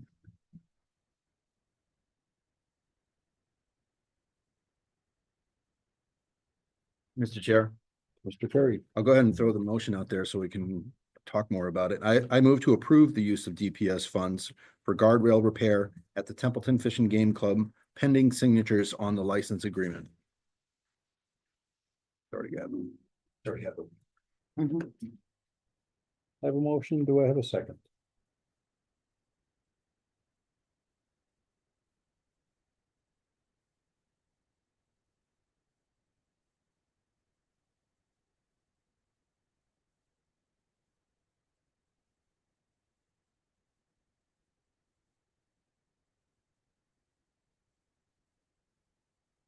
A second motion so we can bring it to the reflection phase.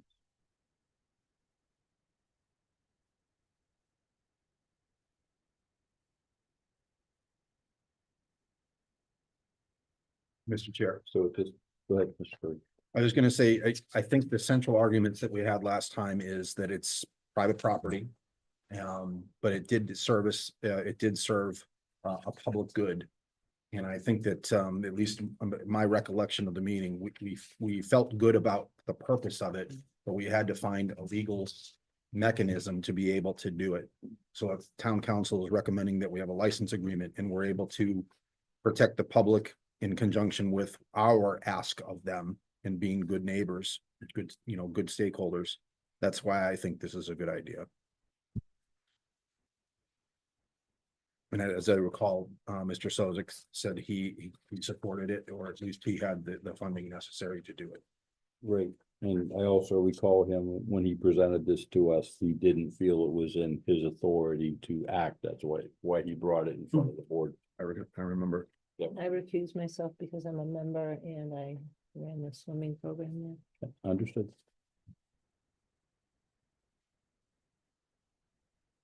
Any further discussion by the board? I would, I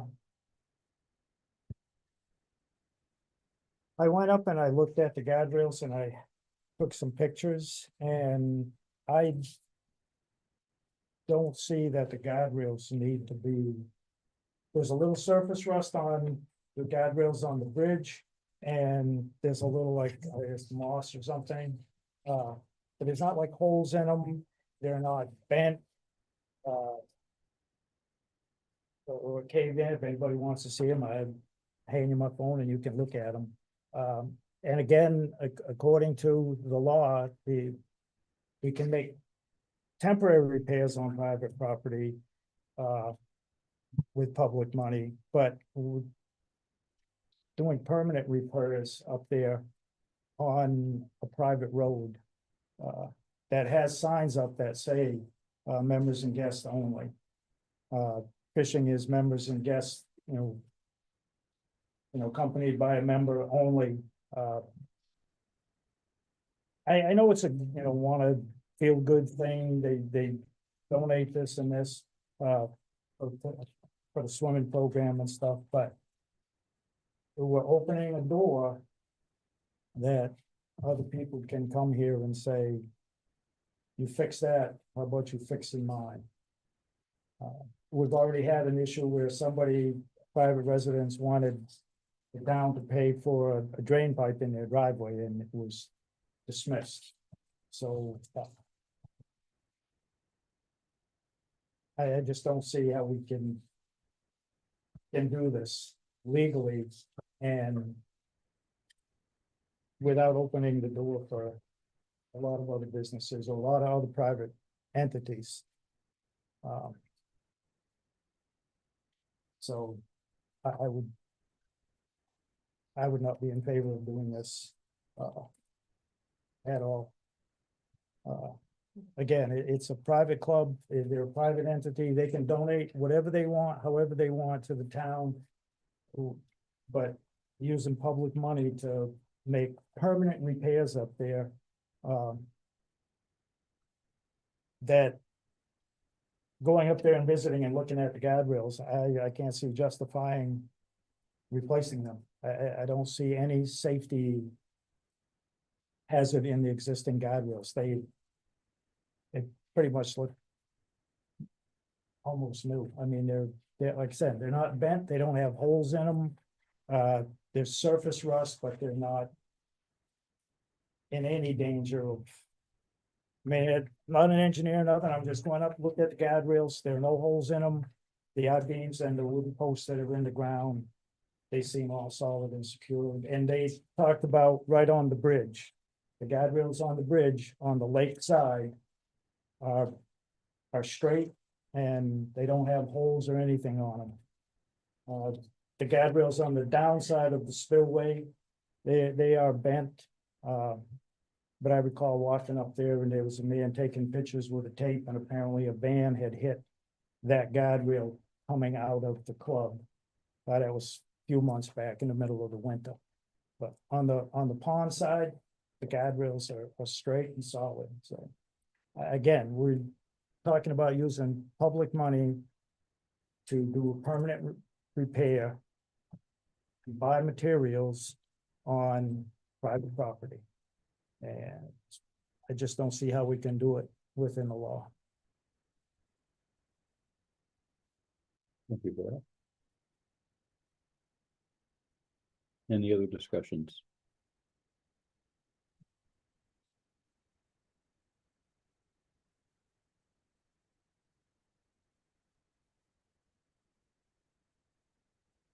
I understand the spirit and intent of the request. I also understand there was a lot of work went in to draft up this license agreement, and our legal counsel has put some time and effort into it. I also have reviewed and researched the Mass General Law on this, and I share the same concern Mr. Bennett does. I'm afraid this would be taking the lid off of something we really don't want to open a Pandora's box on. So I in good faith do not support this action, but I am one voice.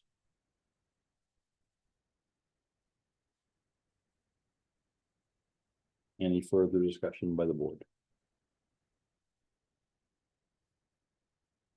Hearing none, we will bring this to a vote. Mr. Curry, Yes. Carrie's recused herself. Mr. Bennett, No, I vote no as well. Let the minutes reflect a simple majority, 1 yea, 2 nays, 1 recusal. Motion is defeated.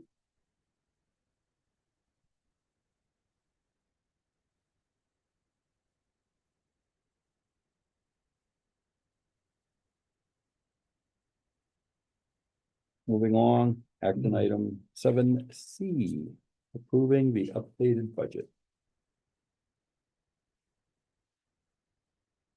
Mr. Chair, I'd like to suggest we hold a meeting next Wednesday to address C and D. Hopefully I'll have my final numbers to be able to get those completed and have the board approve those that night.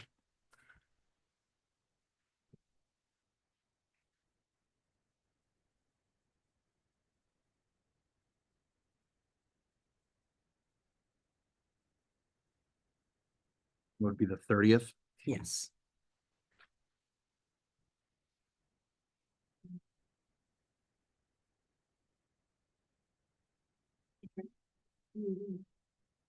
But If you actually wait for it to approve the town meeting warrant until the 30th, is that, have enough time, days wise, to meet the requirements of rules? I think you're within the time frame, aren't you? No, we have enough time. We have until May 5th. Drop dead date to get it completed.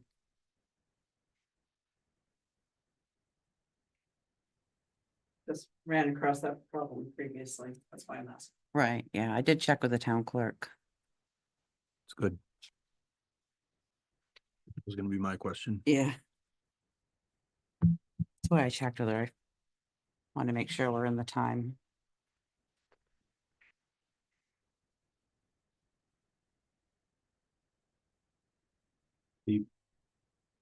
Just a quick question. I don't know the answer to this, but would advisory have enough time for a pre-town? They were looking at May 1st for a pre-town meeting. I don't know the answer to that. May 1st. Mr. Chair, I'm Mr. just, Curry. I was just gonna want to just speak out there. So the theory would go that we would approve on April 30th, and then that would be available for advisor, no, they're posting, never mind. Because they'd have to post. They have to post their meeting, but they don't have to Oh, post okay. the warrant, so I that could be, just haven't posted it yet. that could Just be doesn't sent give to them them. too, well, I mean, we have a draft warrant out there in Mhm. terms of consumption and being prepared for their own meeting. But I mean, at least it would work. It's not ideal.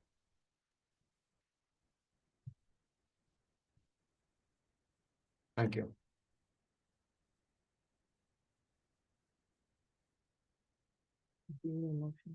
We could in theory move, advisory committee, according to the bylaw, has to publish their recommendations a minimum, 2 days before annual town meeting. and That's their drop dead, so it's on a Wednesday, they'd have to have that by election day. So they would have to meet the previous week. If we push this to the 30th, then they would have to meet like real quick. they're proposing a meeting on May 1st, but they would have to meet sometime between the 1st and the 9th, because their drop dead date becomes the 12th for the 2 days prior. That's what I'm looking at the dates. That's the maximum amount of time they have to publish their report. Our only other option would be potentially a Monday or a Tuesday meeting, but we would have to get that notice out tomorrow to meet the 48-hour window. And I'm not sure I'll have my numbers by then.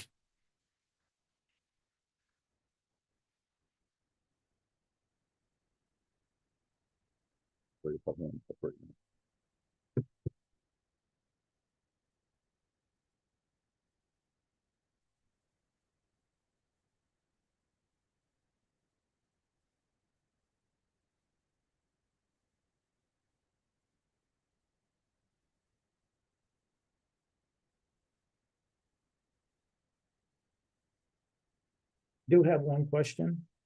That needs to be addressed in the budget. It has, the selectmen pay at $25.50. But in the latest draft warrant, it shows under the, elected salaries, it still has the $37.50. So which is that going to be? Yeah, I had anticipated putting it to the 37.50, but that really depends on what the numbers are in the select board office personnel. Which so that's what I need the numbers for to figure out the rest. And at the budget meeting, I stated that I was not going to take the pay, but I would like to add that under the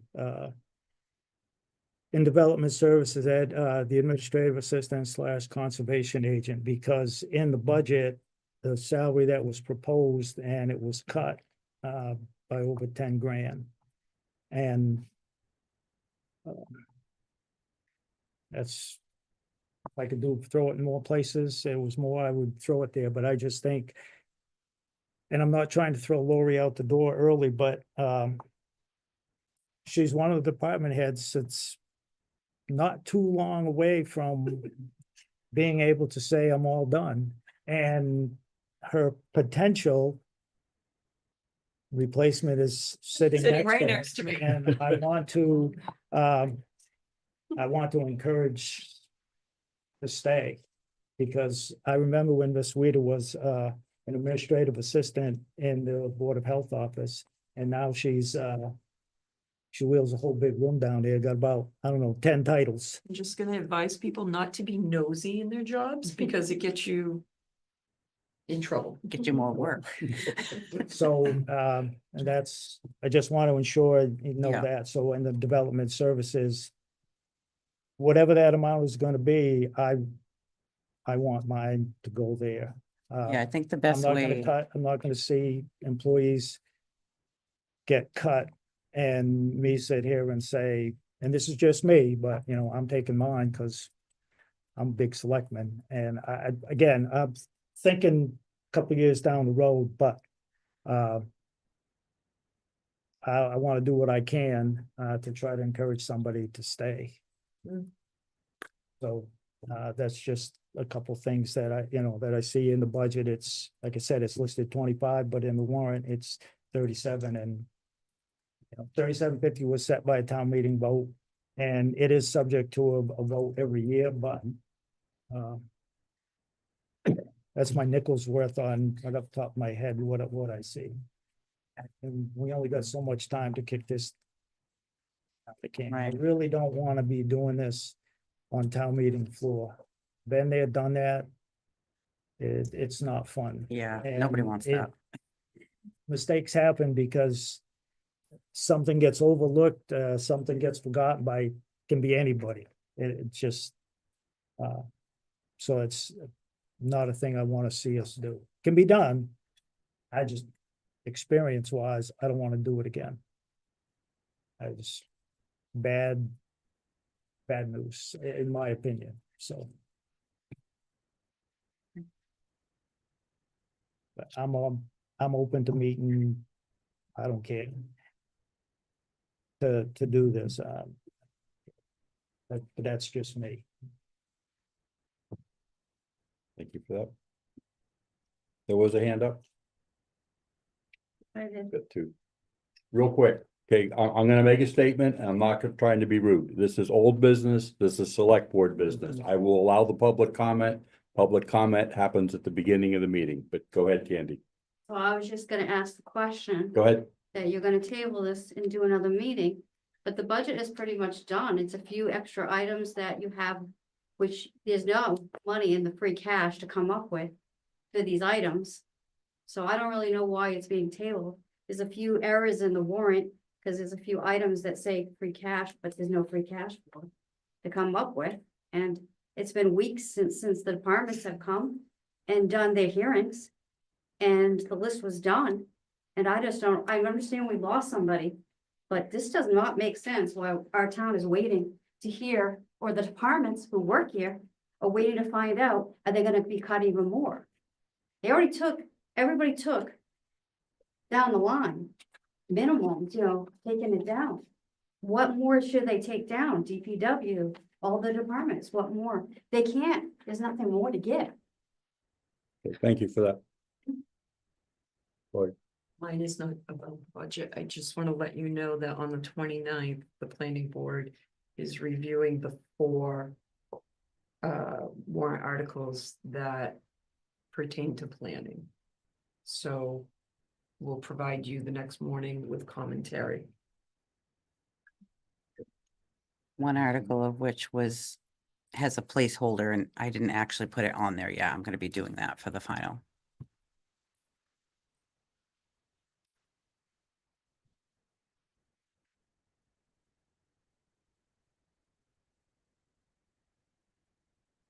Tim, you got one more.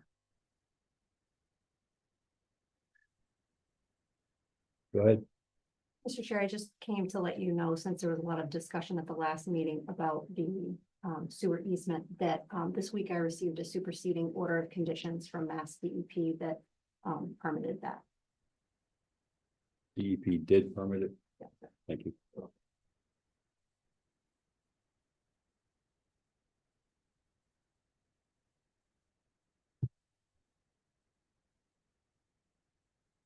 Mr. Chair, I have a question for you. Go ahead.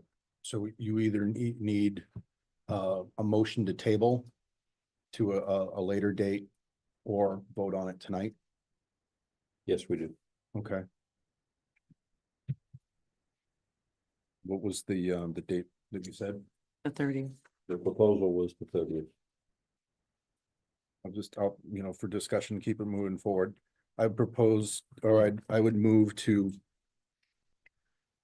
table item C and D, the budget and the town meeting warrant to April 30th.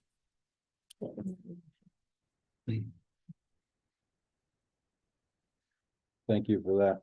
Yeah, if we wind up voting and goes the other way, then. Well, no, I understand that, but you know, the planning board still kicking around and the potential with another placeholder, and they're not meeting till the 29th. That throws another twist into this. This is also a very good reason to look at having this warrant finalized a bunch sooner. I drive through 2 communities in Massachusetts on my way to New Hampshire every day. One of them is having their annual town meeting next week. The other one is having their town meeting the end of the following week. By May 5th, they'll both be done. It's like, wow, they can get it done earlier. I'd love to see how their bylaws are written, but that's a whole other story for a whole nother day. You know, I've said it before, I'll say it again. Our budget season starts in September. There is no reason why we can't get things done a little bit quicker and a little bit sooner. I understand it's a little bit more work and we have a couple outliers who are gonna throw some monkey wrenches at us, but you know, the tail can't wag the dog all of the time. In my opinion. So, motion made to table with a additional meeting to be scheduled for the 30th. That gives us time to post it and meet the requirements of open meeting and have the obligatory 48-hour meeting minute.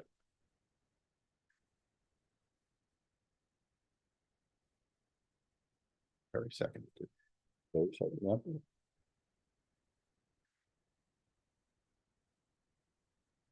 Any further discussion by the board?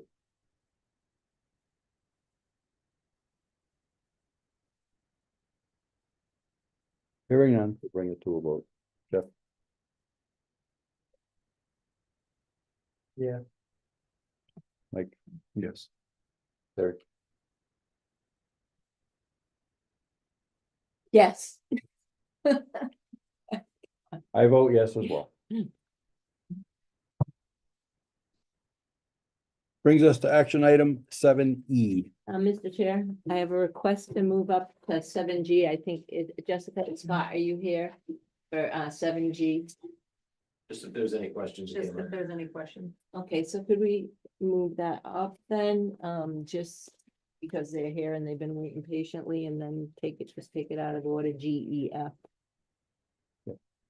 Cause I have, I did go to conservation, Jessica and Scott.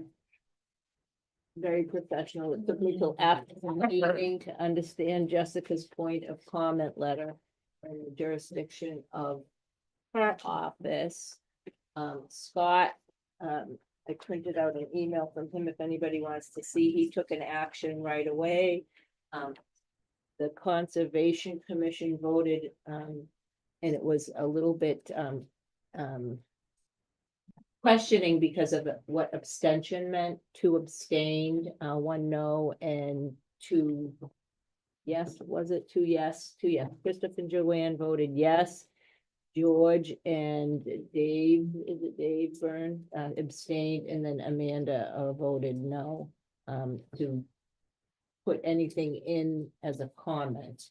As far as, I think we should have went with what Jessica said in the beginning, but I didn't understand it, where they support Gardner Conservation Commission's actions considering their enforcement order, so our conservation. So I didn't get it, but I see where Jessica wanted to, say something. She made an effort, and I appreciate that very much, and her patience with me, because pretty over capacity these days. That meeting was tough. And then Scott did take Joanne Burden's comments very seriously. And I just wanted to point out, I can send them to the board if they wanted, wanted the information, but can I read Scott's letter as a follow-up to the meeting? Do you mind, Scott? It's public knowledge. So while we were sitting there were things that came to his mind, and he said, "Hi, Terry, I wanted to share this information with you to try to ease your mind a little on potential contamination to our wells townwide. I'm attaching our latest volatile organic contaminant report, which was tested last week by microbic labs. This lab handles all our water testing and sends results directly to DEP and Templeton Water. The VOC report is made up of man-made chemicals that are monitored, which could potentially come from landfills or sludge landfills, power lines, train tracks, and other sites in the area of Gardner and Templeton. The very good news is that all these test results from all 4 of our wells, and I have them right behind here, came back no ND. ND stands for non-detect, which means these chemicals are not in the water samples or the wells. I want to briefly explain which wells are closest to potential sites so you can relate them around town. I have highlighted the well name and the ND non-detect columns of the report. Otter River, nearby sites, train tracks, gravel, Graves Pit, Seaman Paper, Gardner Solid Waste Landfill, and Sludge Landfill, Gardner Cemetery. Sawyer Street, all the sites listed above, and Gardner Wastewater Plant, multiple auto repair facilities, and junkyards. Maple Street Wells 1 and 2, Templeton Sludge Landfill, Templeton Solid Waste Landfill, Templeton Wastewater Pump Stations, Templeton Stewart Site, train tracks, the abandoned paper mill on Mill Street. There may be more sites from the past that I am unaware of, but these are the main sites that are currently active or abandoned but still in place. Even with these potential sites, our wells are clean and will continually be monitored for the life of the wells according to DEP's sampling schedule. As for 1,4-dioxane, which is concerned for Gardner coming through the Russo Pond, it is not listed in the VOC report, which eases my mind. It was a potential issue. I think it would be in the report. That being said, I have ordered a test kit for 1,4-dioxane and will include it in our May monthly samples. I should have the results by the 3rd week of May, and we'll share them with you. Please share this with Joanne, as I do not have a contact with her. Thank you for your time, Scott Schwinger. So my question to Scott, if that's okay. So is it like when you take your blood, if your white blood cells count is up, that's why you were saying it didn't show any evidence of 1,4-dioxane. By the way, if the board wants, I can either email or make copies or submit them to Holly. Here's all, I highlighted all the well names, and I printed out the full report that he sent through through email. If anyone is interested, I can give it to Holly, they can see it. I did try to go, I didn't see anything, it's okay, but I didn't see anything in minutes or anything on the water website. I don't know, I just wanted to look at that and anyway, so that answers that question, and then that did generate a comment, which I'll give, I don't know if Scott saw it from, I forwarded it to him from, because he's, he did say, share the results. So I shared it with Alan, I shared it with Rich Curtis. I don't know if I sent it to you guys. I did share it with people that are, Joanne, that are concerned, and I did share it with some of the public too, because there's a gentleman that apparently has lived here, he's like 83, and he knows things that we don't know. As far as showing water, which pertain to culverts and other spots that kind of Scott made reference to. I thought maybe if they forwarded, I don't have his email, forwarded to him, he might be able to shed some light on that. So back to the letter. I've written it, I've rewritten it, I got the header wrong, I sent it to Holly. I did find out that if we wanted to put something from DEP, as a quote about odors, they do have a wiggle room for air sensors on page 14 of their control of odorous gas in Massachusetts landfills. On page 14, they have a thing that says it's called Recommended Management Practices. Mass DEP requires that landfill operators incorporate procedures and practices that will prevent potential impacts to air quality and nuisance conditions from developing at the facility. Mass DEP refers to these procedures and practices as recommended management practices. RMPs. In the context of this policy, an RMP is a preventive technology or measure that is implemented to limit potential impacts to air quality by a landfill and to address nuisance and public health concerns. The RMPs discussed in this guidance are designed to prevent and or reduce the potential impact from hydrogen sulfide and odorous landfill gas emissions. Now, this is the statement that kind of what I'm getting at as far as air sensors. These RMPs may evolve over time, and the landfill owner operator may be required to take further actions beyond the RMPs to resolve persistent odor problems or H2S problems at a landfill. The RMPs discussed below are summarized in table 3, so I have that, but I thought maybe we could incorporate that and maybe put this on next week's agenda as a final, and I'd kind of like to send it one last time, maybe to professionals for review, send it to you for review and get it done. I didn't say that they did extend the comment period to May 9th.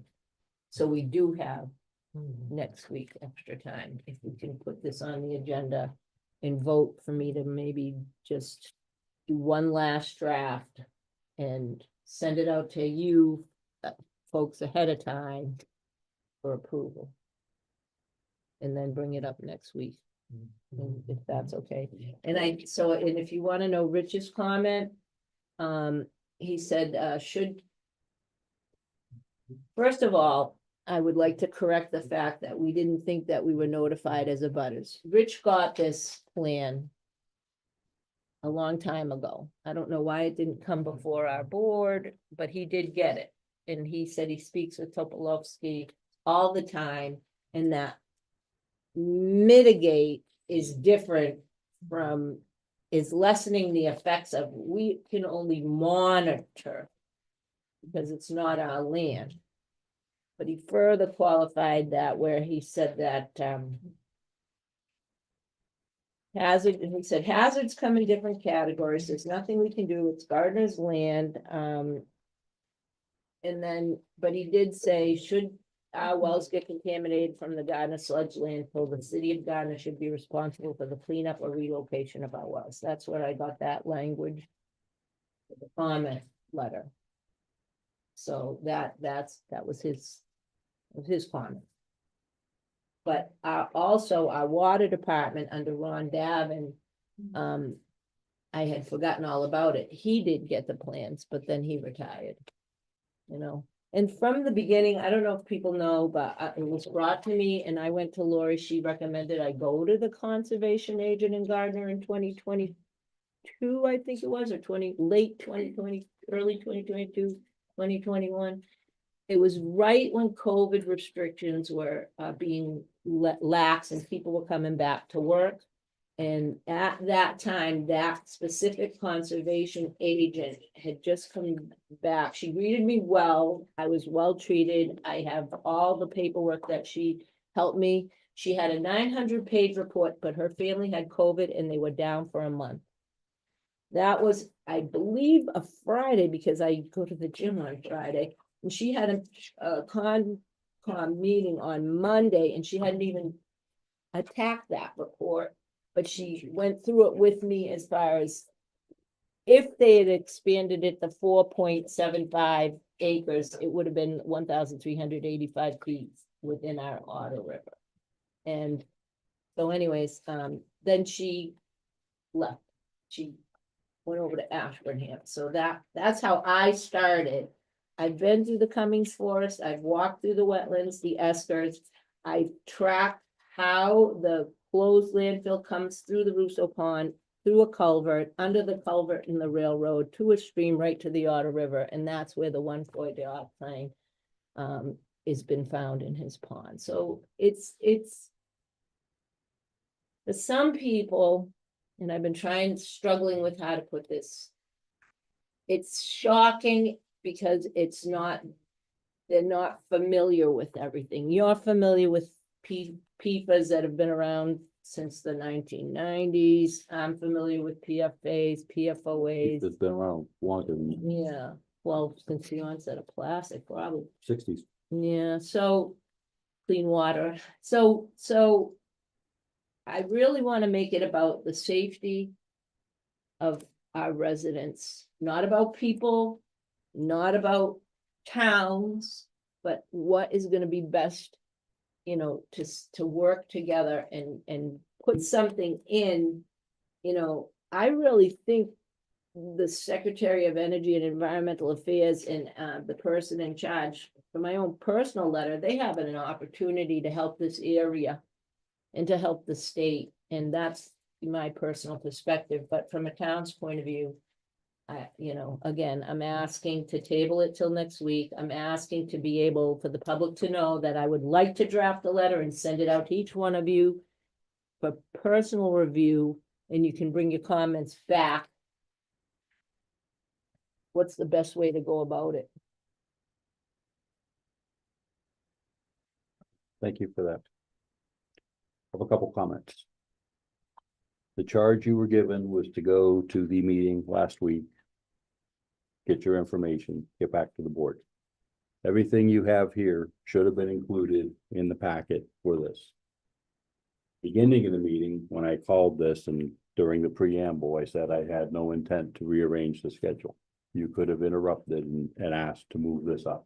Oh, sorry, But I we didn't hear should that. have done that. That's okay. But hand all these in so we can include them in the meeting minutes, please. Okay, well, I didn't bring this one up. This was something extra that I'm not Yep. prepared to talk about, but I But will. the other piece that you spoke to, and this is me. And I didn't get this. This is me, my personal input on this. Your charge was to do some research, get back to the board. did. You did, but you sent stuff out that left the confines of the board and went to some other places.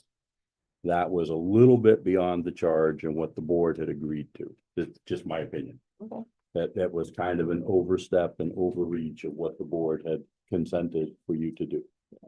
So there's a very fine line what's your official capacity and function as a board member, what's your function as a citizen, what's your function as a member of the group against toxic waste. Mm. And you got to be able to compartmentalize and keep that all in a silo.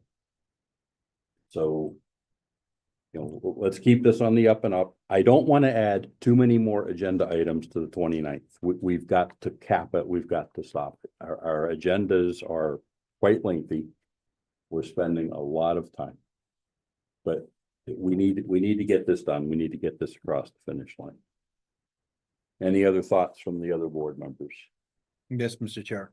I did watch your meeting, Terry, and You know, I thought there were a lot of thoughtful comments. So one of the things that I reacted to from that meeting, my educational background and Yeah. so I sent to Development Services, Emergency Services, and the Water Department a draft annex for landfill and landfill expansion hazard mitigation plan. So we would have a working copy to be on that's in review. However, we can get it in front and, emergency services, emergency director can actually bring it to you, but I've drafted it for their comments and otherwise. So that's something that we can have for this as well, because that's what was deficient and they said you should have one. It's easy to write one. And so I took the time to be able to do that. Could you rephrase that? Because I'm not 100%. I wrote a hazard mitigation plan for landfill and landfill expansions. To send in as a comment? No, No, just. no, to take our own action. Okay. What I appreciated in that meeting is that there were a lot of mitigation factors. I had said to Scott in an email when I sent it out to specify what type of landfill and what the mitigation measures were for biological agents. Well, his concern for solid landfills more than sludge landfills. So I think that was the kind of discussions that are productive, is to say, what are the mitigation measures? What are our experts in the community? What are they prepared to do? And I was very satisfied hearing that the water department would know in what magnitude to be able to handle it. So I wanted to help out and be able to give everybody something to consider for a mitigation plan. So in that mitigation plan, does it include the current exceedances at the landfill? Or No, is it's a it just the mitigation. whole thing? It's a mitigation plan should you have any kind of event occur from a landfill or a landfill expansion. Mhm. It's the ability for a community to understand what they would do in the event of Okay. a hazard becoming an issue. Mhm. Like Southbridge. One of the It's challenges, an annex. we face, we can write whatever we want to write. What we cannot do is dictate to another community outside of our political border and our physical border, how they're going to act. Mm. We can comment on it, and that's what this is. It's a comment letter, and we're answering, Mhm. but we can't mandate what they do. We can suggest what they do. We can't mandate it. That's where this becomes a very, very slippery Right, slope. we can comment to the state anything we want, Yes. and you don't have to have a degree to make a comment. No, absolutely. So. Again, with permission, with permission, I'll just reserve it. I'd kind of like to give the public an opportunity to know where to send their comments if they have any, but I can wait till next week if you want. We're doing citizen input next Well, week. I have a question, Mr. Chair. Go ahead. So what do you mean, how to make comments on that letter or how to make comments? On the situation, not on our letter, but on the situation. Anybody can comment still till May 9th on the situation. Anybody. It just feels weird that, We've done that. well, yeah, and it No, just not feels that us. we're, We're doing our job, but the public can do it too. that, I can save it for citizen input. It doesn't have to be here. Mr. Chair, it feels very like we're going out on a limb legally when East Templeton's sewage I get it. goes to that I get it. facility. We're part of the problem I get it. and they're trying to address the problem.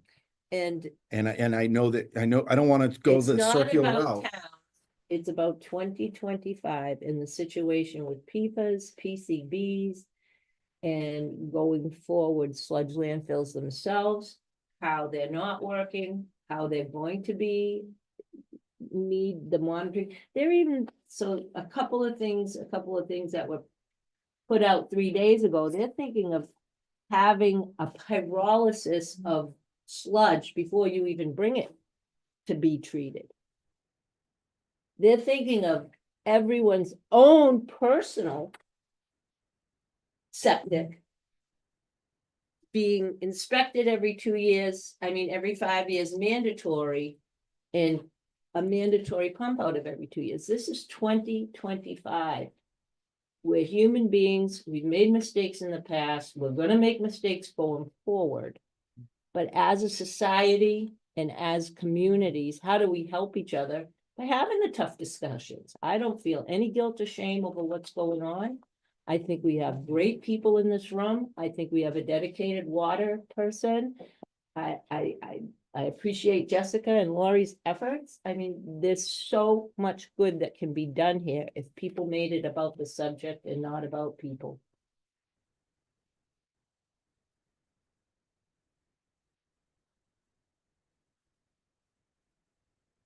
I'm all set, Mr. Chair. Anything, Jeff? I have no comment. I'm all set.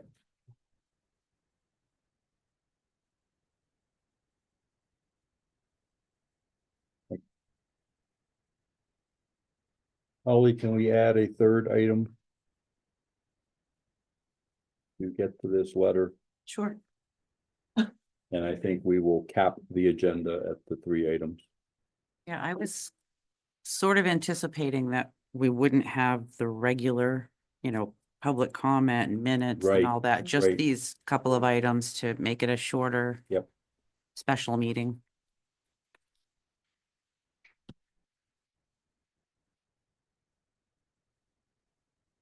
Okay. Up to item E. Terry, this one's yours as well. Actually, the next 2 are yours. So correspondence got a little convoluted, as you know, in your packet. I don't know if any of you got the right correspondence, but I got one letter printed 7 times. I'll just give you everything that I have. I'm gonna slam it out there and make some recommendations. What you do is what you do. This is technically my last meeting. So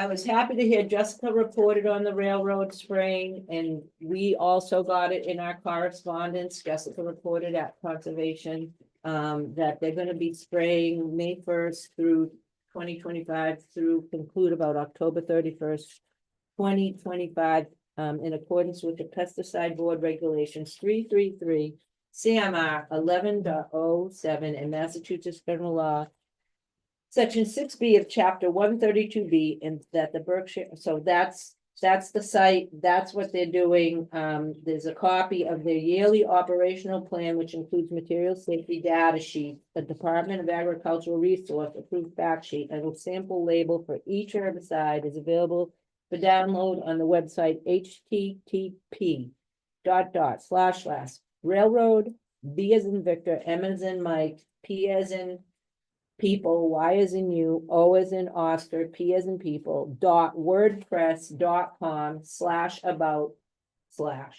or a hard copy may be requested by contacting this office. So it's the office of Keith L. Morris, 622 Spring Street, Leeds, Massachusetts, 01053. I'll give this to Holly so she can put it in right, and then people can go to it, either listen to it again, or if I submit this to you, What do you mean?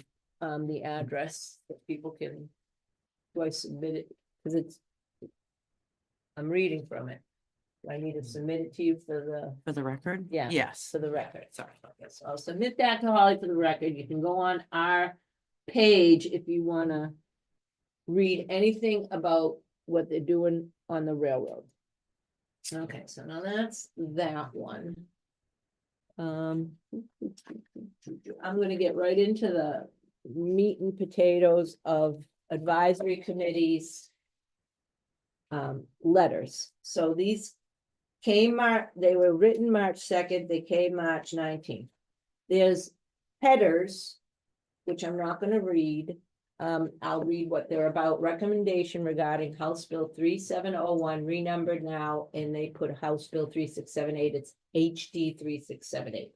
So this is the header letter asking us, you had charged me to go to advisory to come up with a letter And they did that and we did that. I was going to try and change it, but at this late date, I'm going to suggest that we send the letter, change the address, as far as that goes, and from the select board, because the advisory said theirs, but I would suggest that we send ours from the select board to, Representatives Lotnick and to, Representative Durant.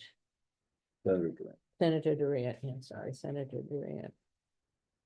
So that's what, there were two letters about, well, there's one letter to the same letter goes to both. I can read it to you, or we can just adopt it as they sent it. I think we've had plenty of time to look at this. It's been in the read file since March 19th. And, you know, I was in previous packets, so everybody should have an idea of what the letter is about. And I would recommend and make a motion that we draft our own letter according to the recommendation of the advisory committee and submit it to our representative and our senator as presented. You just said write our own letter and. No, so this is the one that we came up with, the one that this is the draft letter that they sent us. They submitted, but the draft letter that we came up with that you sent me to accomplish with them, and this is the result right here. Okay. So it's a copy of the draft letters to Representatives Lochnick and Senator Durant for our review, which you had tasked me to go in the header letter, you had tasked me to go, and I did. And this is the result right here. So I would just vote to support the efforts of the advisory committee and support what they wrote and send it with our stamp of approval as well.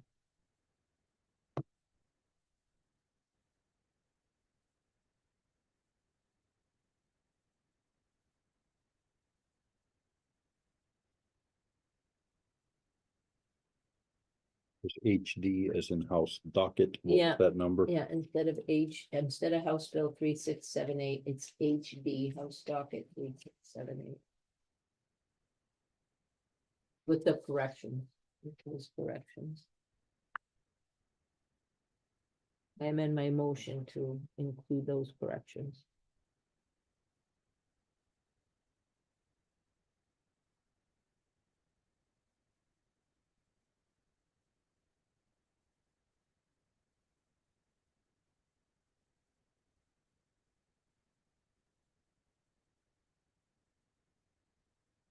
So I'm understanding what we're doing, because this has already been sent by advisory. Mhm.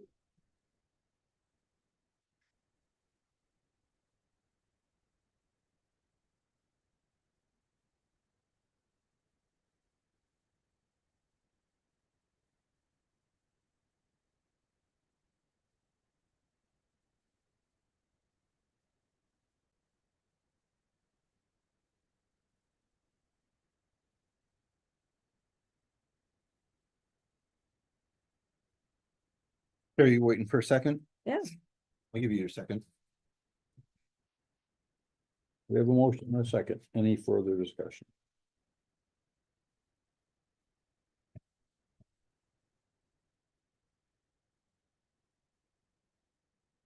Second call, any further discussion?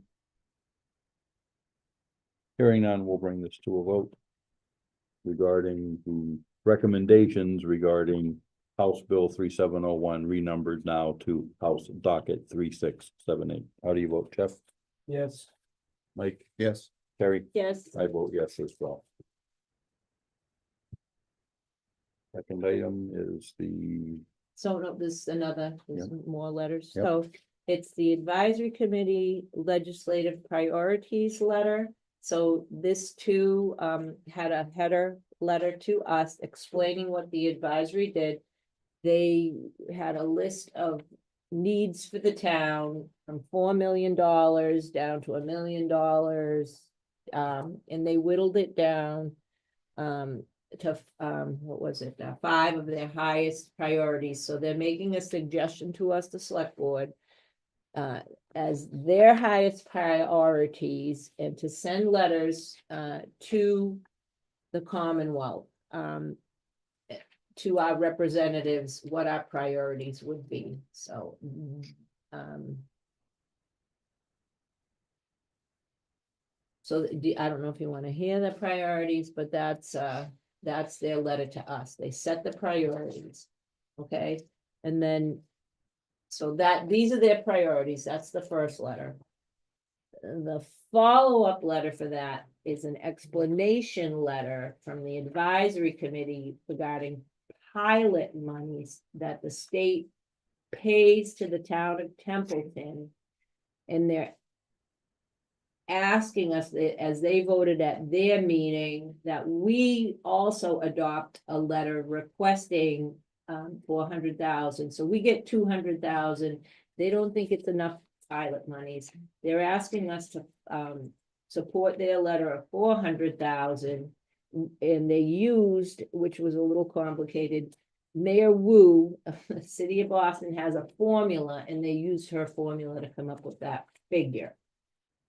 So they're asking us, and they did give us a draft. I believe they gave us a draft letter as well. They did. They gave us a draft letter as well, asking our representative and our senator to see that, to support that.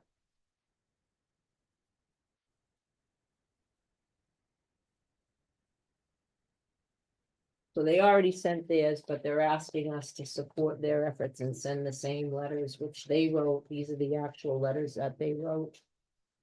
And recommend us to follow suit.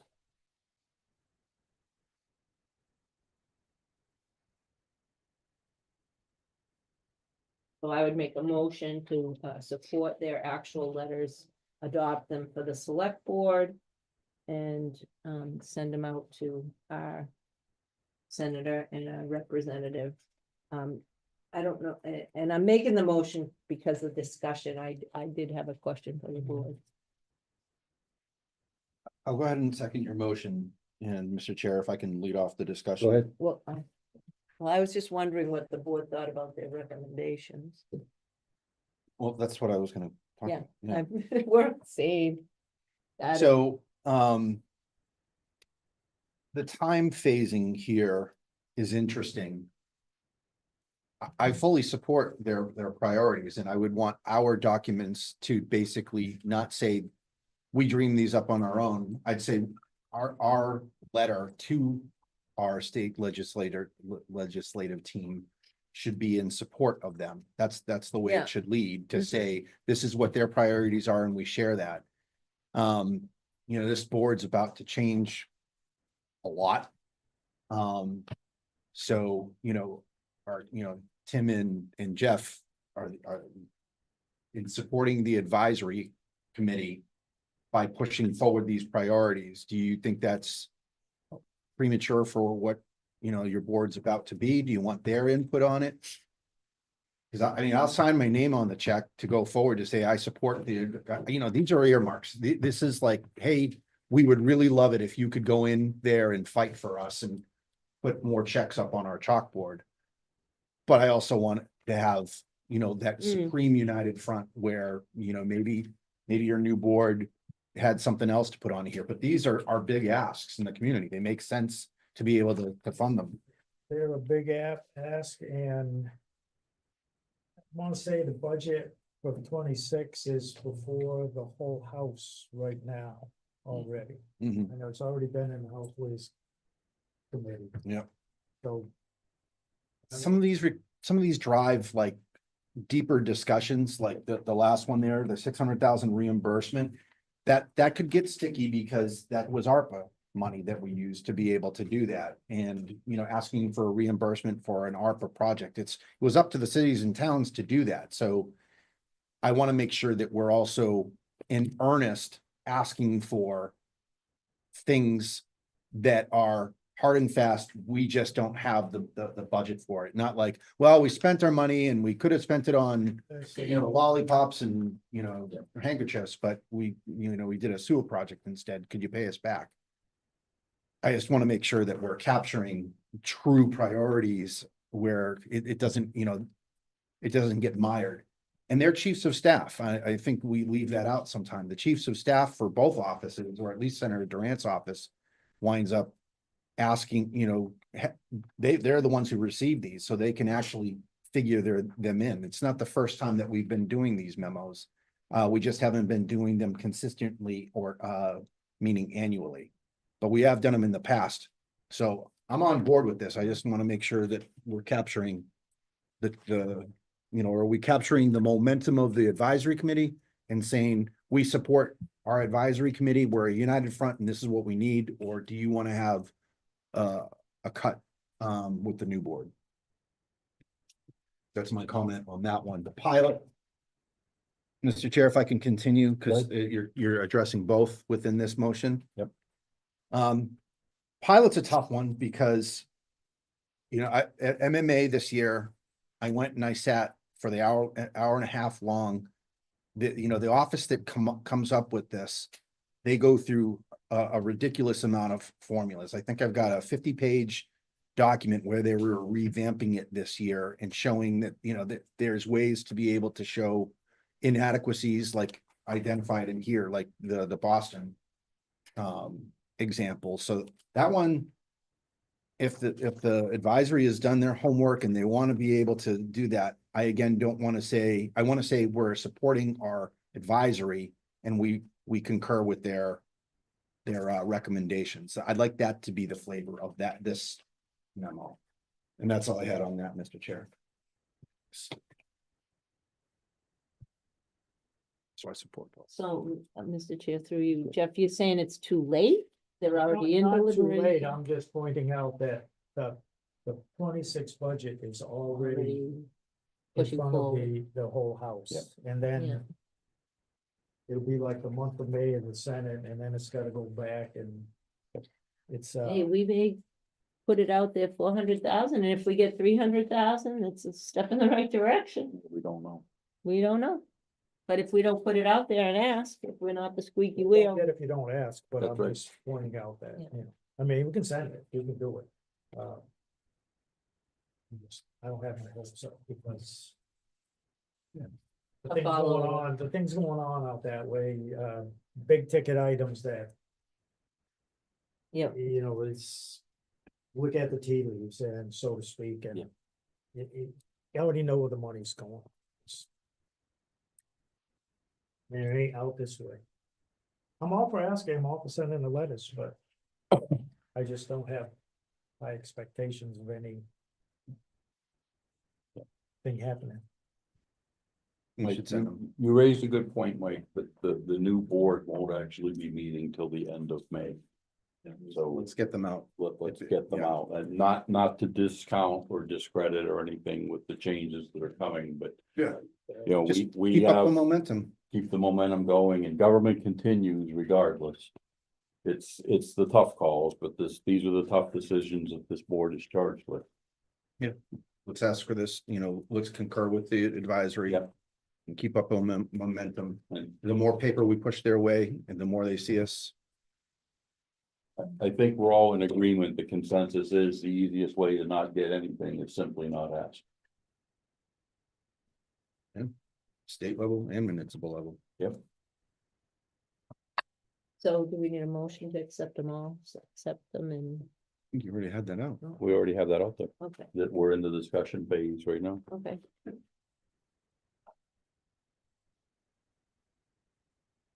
Any further discussion? Will they go through Holly? You'll be responsible for that. As long as you can send me the actual letters or clarify, because there's been a lot of things tossed around. I'm not exactly sure what we're sending. You know what I mean? Like for this one. Okay, yeah, you've got to make a correction. Who has the Word files? I'm assuming it's on advisory committee stationery, so Noel, if you're out there watching, if you're one of the 16 people watching right now, send me the Word files. But I thought we were sending it with our stamp on it. We are, so No. we'll use the We Word need the file. Word file to be Okay. able to move it. So what I'm hearing is, Mike, you're gonna I'll work with follow Holly to do through. that.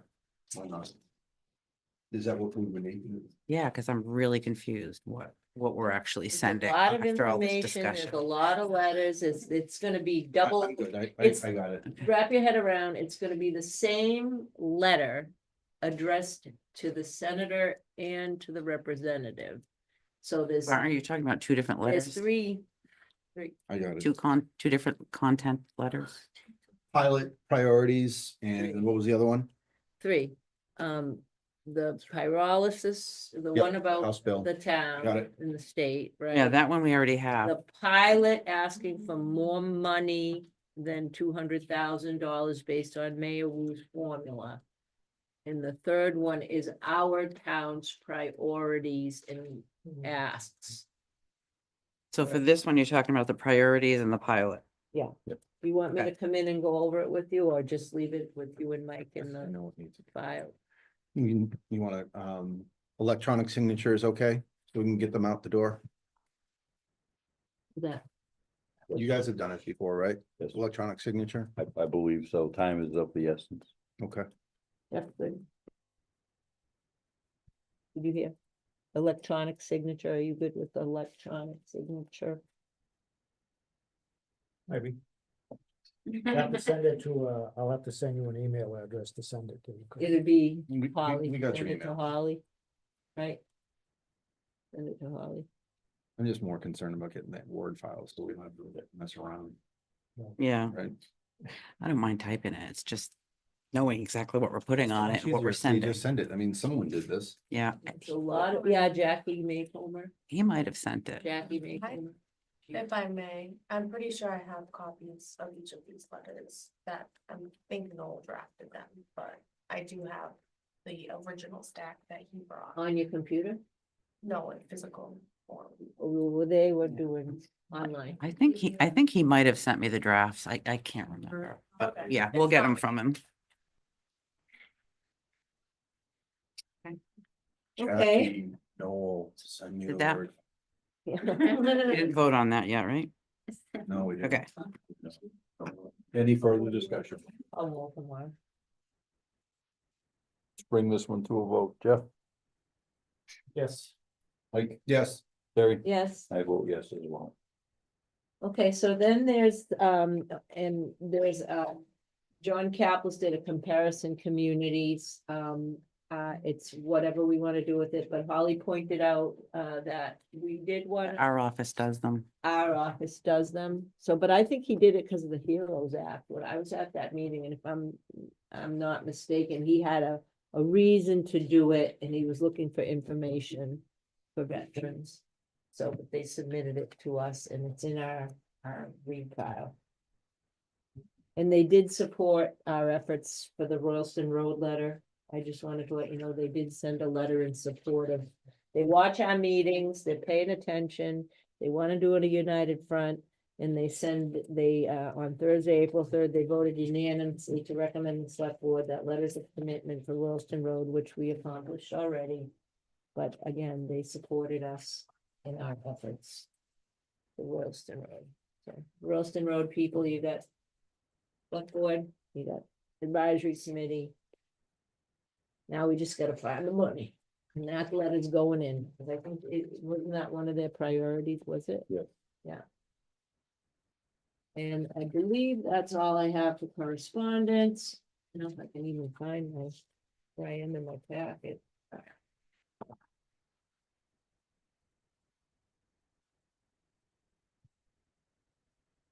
That's all I have for correspondence.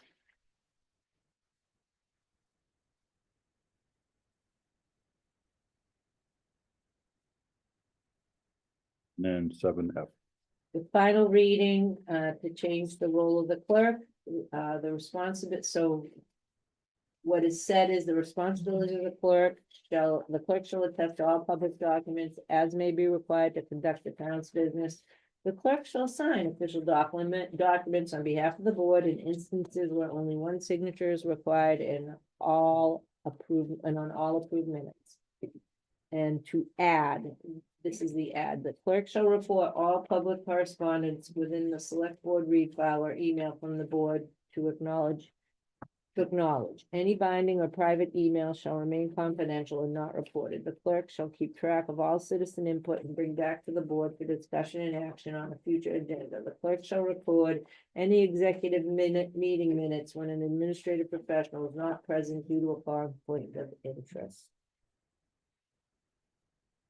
And my little one was, I'm also asking there be an agenda item entitled clerk or correspondence when necessary. Like we did tonight. Mr. Chair, can I comment on this? Yes, please. With a new board coming in and probably a new clerk, depending on who takes it. I don't know if it's wise to put all of this on the clerk position where the new person doing it might not be willing to do all of this. I'm just wondering if maybe it should wait until the new board is going, doing their organization meeting and reviewing this stuff. Maybe we put it in as suggestions. I don't know how the board feels about that, but I just thought I would bring that up. You know what I'm saying, Terry? Like you're the clerk right now, but you're leaving. So someone else is gonna come in and they're gonna be like, it says I have to do all this stuff. I mean, I don't wanna do They it. take the position, they should know. If they take the position, they should know that's the position, might make their job easier and they could say no to something else. Like, oh, I can't do that, I'm the clerk, I have enough on my plate. You don't know, you don't know, Mhm. but I think it's, with things are changing, the dynamics of our town government is changing, people are communicating more openly. You know, I would hope to see it continue. And I just think that, again, public's interested in railroad. They're interested in transparency. If there's public documents in the, read file for that the select board can share and say, yeah, we're talking. Here's what was, if they haven't watched advisory, I mean, I watch advisory, they may not know.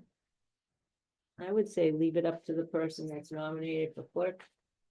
And they don't want the position, don't take it. They're not willing to do the recommended. I mean, it can't be that hard. Even though those letters were hard.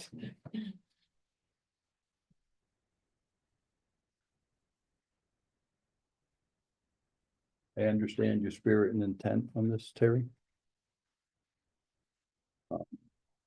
Reading what's here. The very last sentence on your ad. Clerk shall record any executive meeting minutes when administrative professional is not present due to a conflict of interest. We heard in public input tonight, there's some executive meeting minutes that are missing. We're now at a fourth meeting. And you assumed the clerk position at the one meeting where that We just started. approved them tonight. I'll take it offline with you.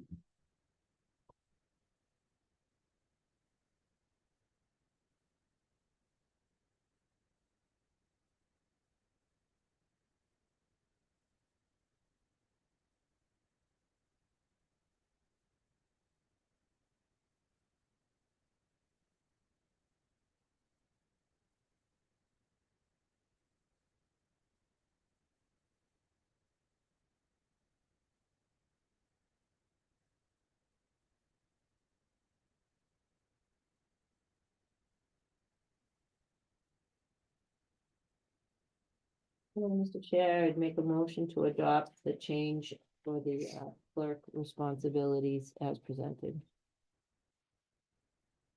I have a motion, do I have a second?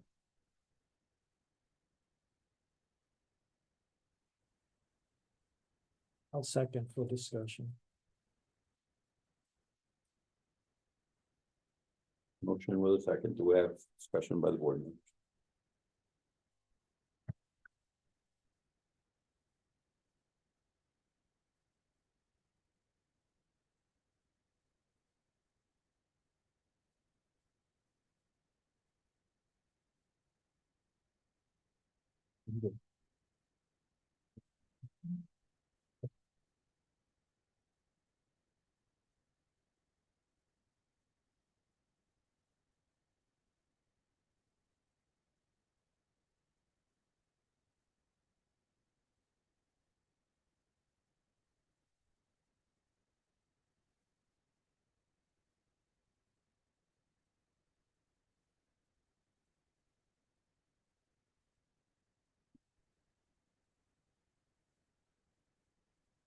I'd vote yes, I guess.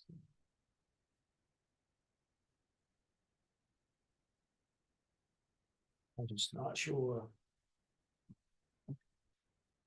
Um,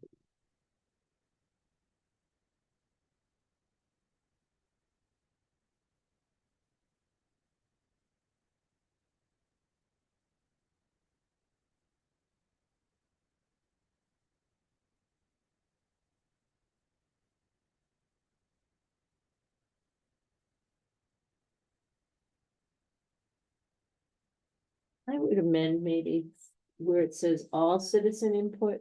I mean, there's some citizen input that is not an action item. There's some citizen input that comes in that are action items, and some citizen input that comes in that are just comments, so it wouldn't, those would not need to be in the report. So it could just be like your action tracker. Hmm. The clerk could be the official action tracker. Like, well, Terry, I could go with this if you changed the additions to may and remove the shalls. I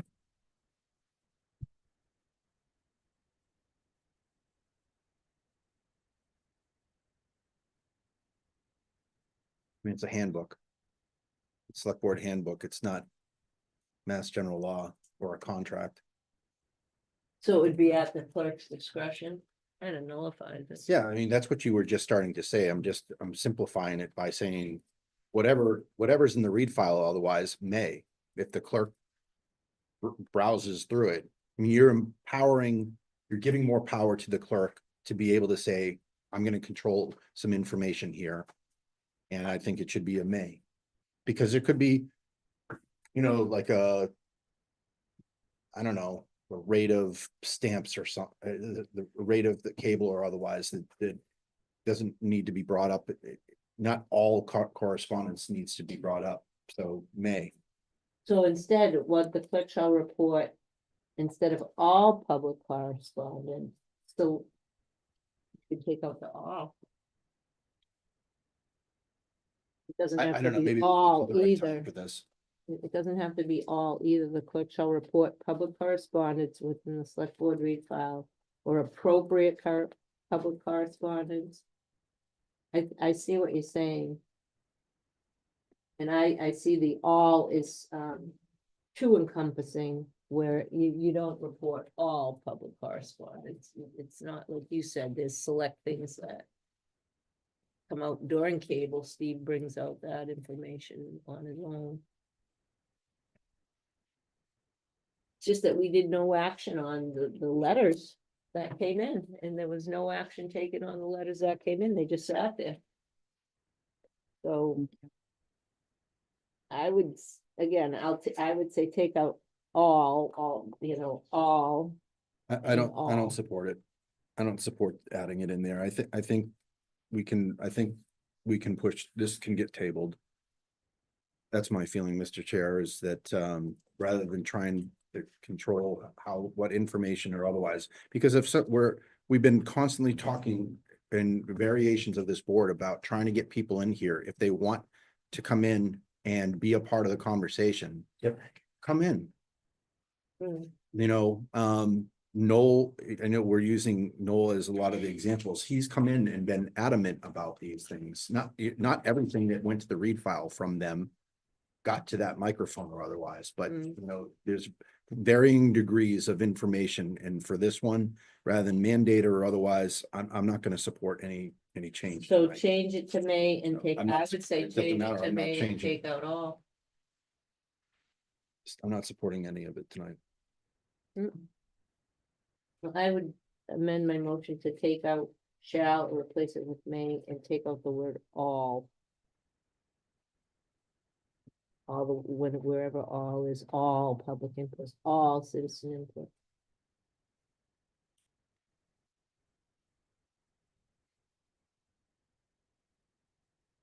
I think it helps with transparency.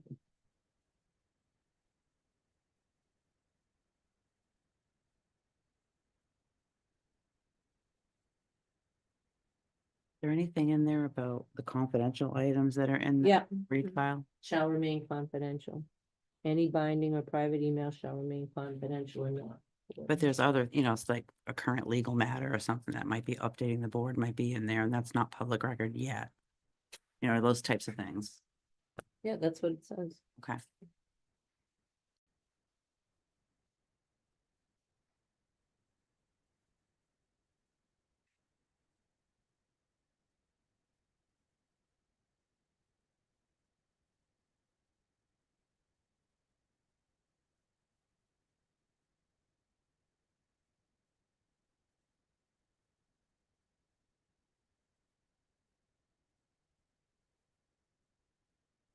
Do I read the amendment? No. We have it.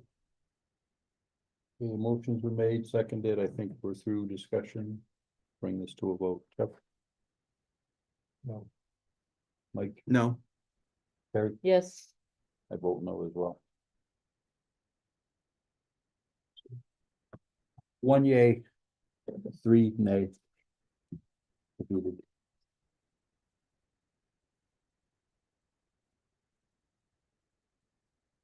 Brings us to board member comments.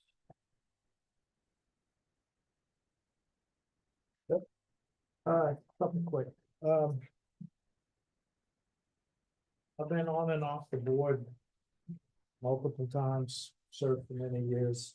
I served on the advisory committee for 1 year with Mike, been on the board with Mike and Terry since 2019, except for a 1 year vacation.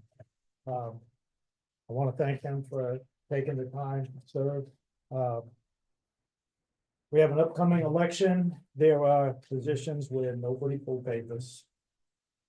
That's a sad state. This is sometimes this is a fun thing to do. I mean, I don't mean funny, but I mean, it's an enjoyable thing, from my point of view. It's also very hard. Some tough things come up. It's just the way they work. Sometimes it's good things you get to do and take part in. And I don't blame anybody for, for X again. I've been on and off, so different things. So I want to thank you both for putting the time in and multiple tenure, going for reelection. Again, it's time and effort, and it takes away from, other things that we all could be doing. So I want to thank you both for serving, and I wish you well, and maybe see you at some meeting, some point in time. I know you have one more meeting is, well, the 30th, but you have the annual town meeting, and then that's it, and you're off into the wild blue yonder. So I thank you both, and I wish you well. And now on a point that it may seem like I enjoy doing this, but I really don't. Today I came into town hall about 8:15, before 8:30 this morning. And I walked up and I grabbed the door, and it was locked. And there was a gentleman behind me, because I was gonna grab the door and open it and allow the resident to come in, but the door was locked. And he asked me, "Are they open today?" And I said, "It's supposed to be." He said, "Well, I want to pay my property taxes before it's too late." So I had to call down and have somebody come down and open the door. So somehow, some way, this town hall people, somebody's got to be responsible for that door being unlocked. We cannot depend on, well, the first one in, this, that. Somebody may come in early before town hall office hours. But that is something that, again, resident came to pay his taxes and he pulled, he would have pulled on the door if I didn't come out. And he would just been like, what do I do? And that's unacceptable. Again, somebody has to be responsible for ensuring that that door is unlocked when town hall is supposed to be open on all the days. don't know how we're gonna do it. And you actually have to have a backup because somebody's on sick or vacation, but that door has to be unlocked. People want to come in and do the business. We heard Cheryl, the treasure collector say, the mail stuff isn't working and tried to do electronic. Well, people come in and want to pay, do town business. The building's supposed to be open. It's got to be open. All it was somebody came down, they pushed the door open and they were gonna turn around and, it's just, the bar wasn't locked. So that's a real important thing. So it's gotta be worked out. I don't know if that's the first time, the only time. It doesn't matter, but because it was locked today when a resident was trying to pay a bill. And that needs to be addressed and ensure that that door is open and unlocked every day that town hall is open. So, thank you, Mr. Chair. Last comment, I'll save my parting comment for next week because there is one more meeting. But my last report on the software package that we purchased in fall, I forget which year it was, the company is, the owner is Arnav Bomick, the company is Activov Asset Management. And I just wrote to him and Bob replied, "Good morning, Terry, as you know, and as I mentioned, I was out a secretary for a few months. Michelle's just started some training with Arnie, getting back on track. Michelle's doing very well, and we expect to move forward in incorporating this new program with the highway department. This should be very helpful once we are all on board. Thank you for your service and good luck in the future. Many thanks, Bob," because I had said Wednesday is my last meeting. And I would really strongly suggest, and it's probably gonna be a wasted point, that some, like Liz was looking at the cell phone packages. I know different departments need different software packages, but there may be a way to streamline this. Sue is on board with it already. There may be a way to do some more savings in town after some software packages and grants are up, for people to see if Arnie's company, Arnav's company, Activolve, can service their needs and streamline, because it is one price for the cloud, no matter how many departments are on it. It's one monthly charge for the cloud with unlimited departments using it. So just my suggestion. Take it or leave it.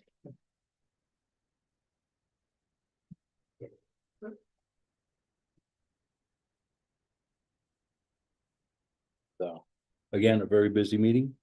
A lot of good things going on. We've heard from a number of the departments with the quarterlies. I did pay attention. Yesterday was Earth Day. A lot of good things going on at the old Otter River Pool. I saw the Facebook posts. It was late last night when I got to take a peek at them, but it's like, wow, look at all the stuff going on.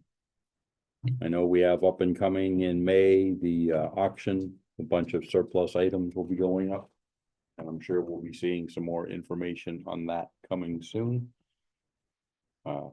Little too soon to say so long to Mike and Terry, but well wishes for all that they've done. You're not getting out of here yet. Thanks for that. But seriously, it's been a lot of work and the board has not always agreed to agree. That's okay. That's part of what our job is. It's the tough conversations, the adult conversations, and sometimes that's how life goes, and that's how government certainly goes. But it's been a pleasure, it really has. But we're not done yet. We still have some work ahead of us.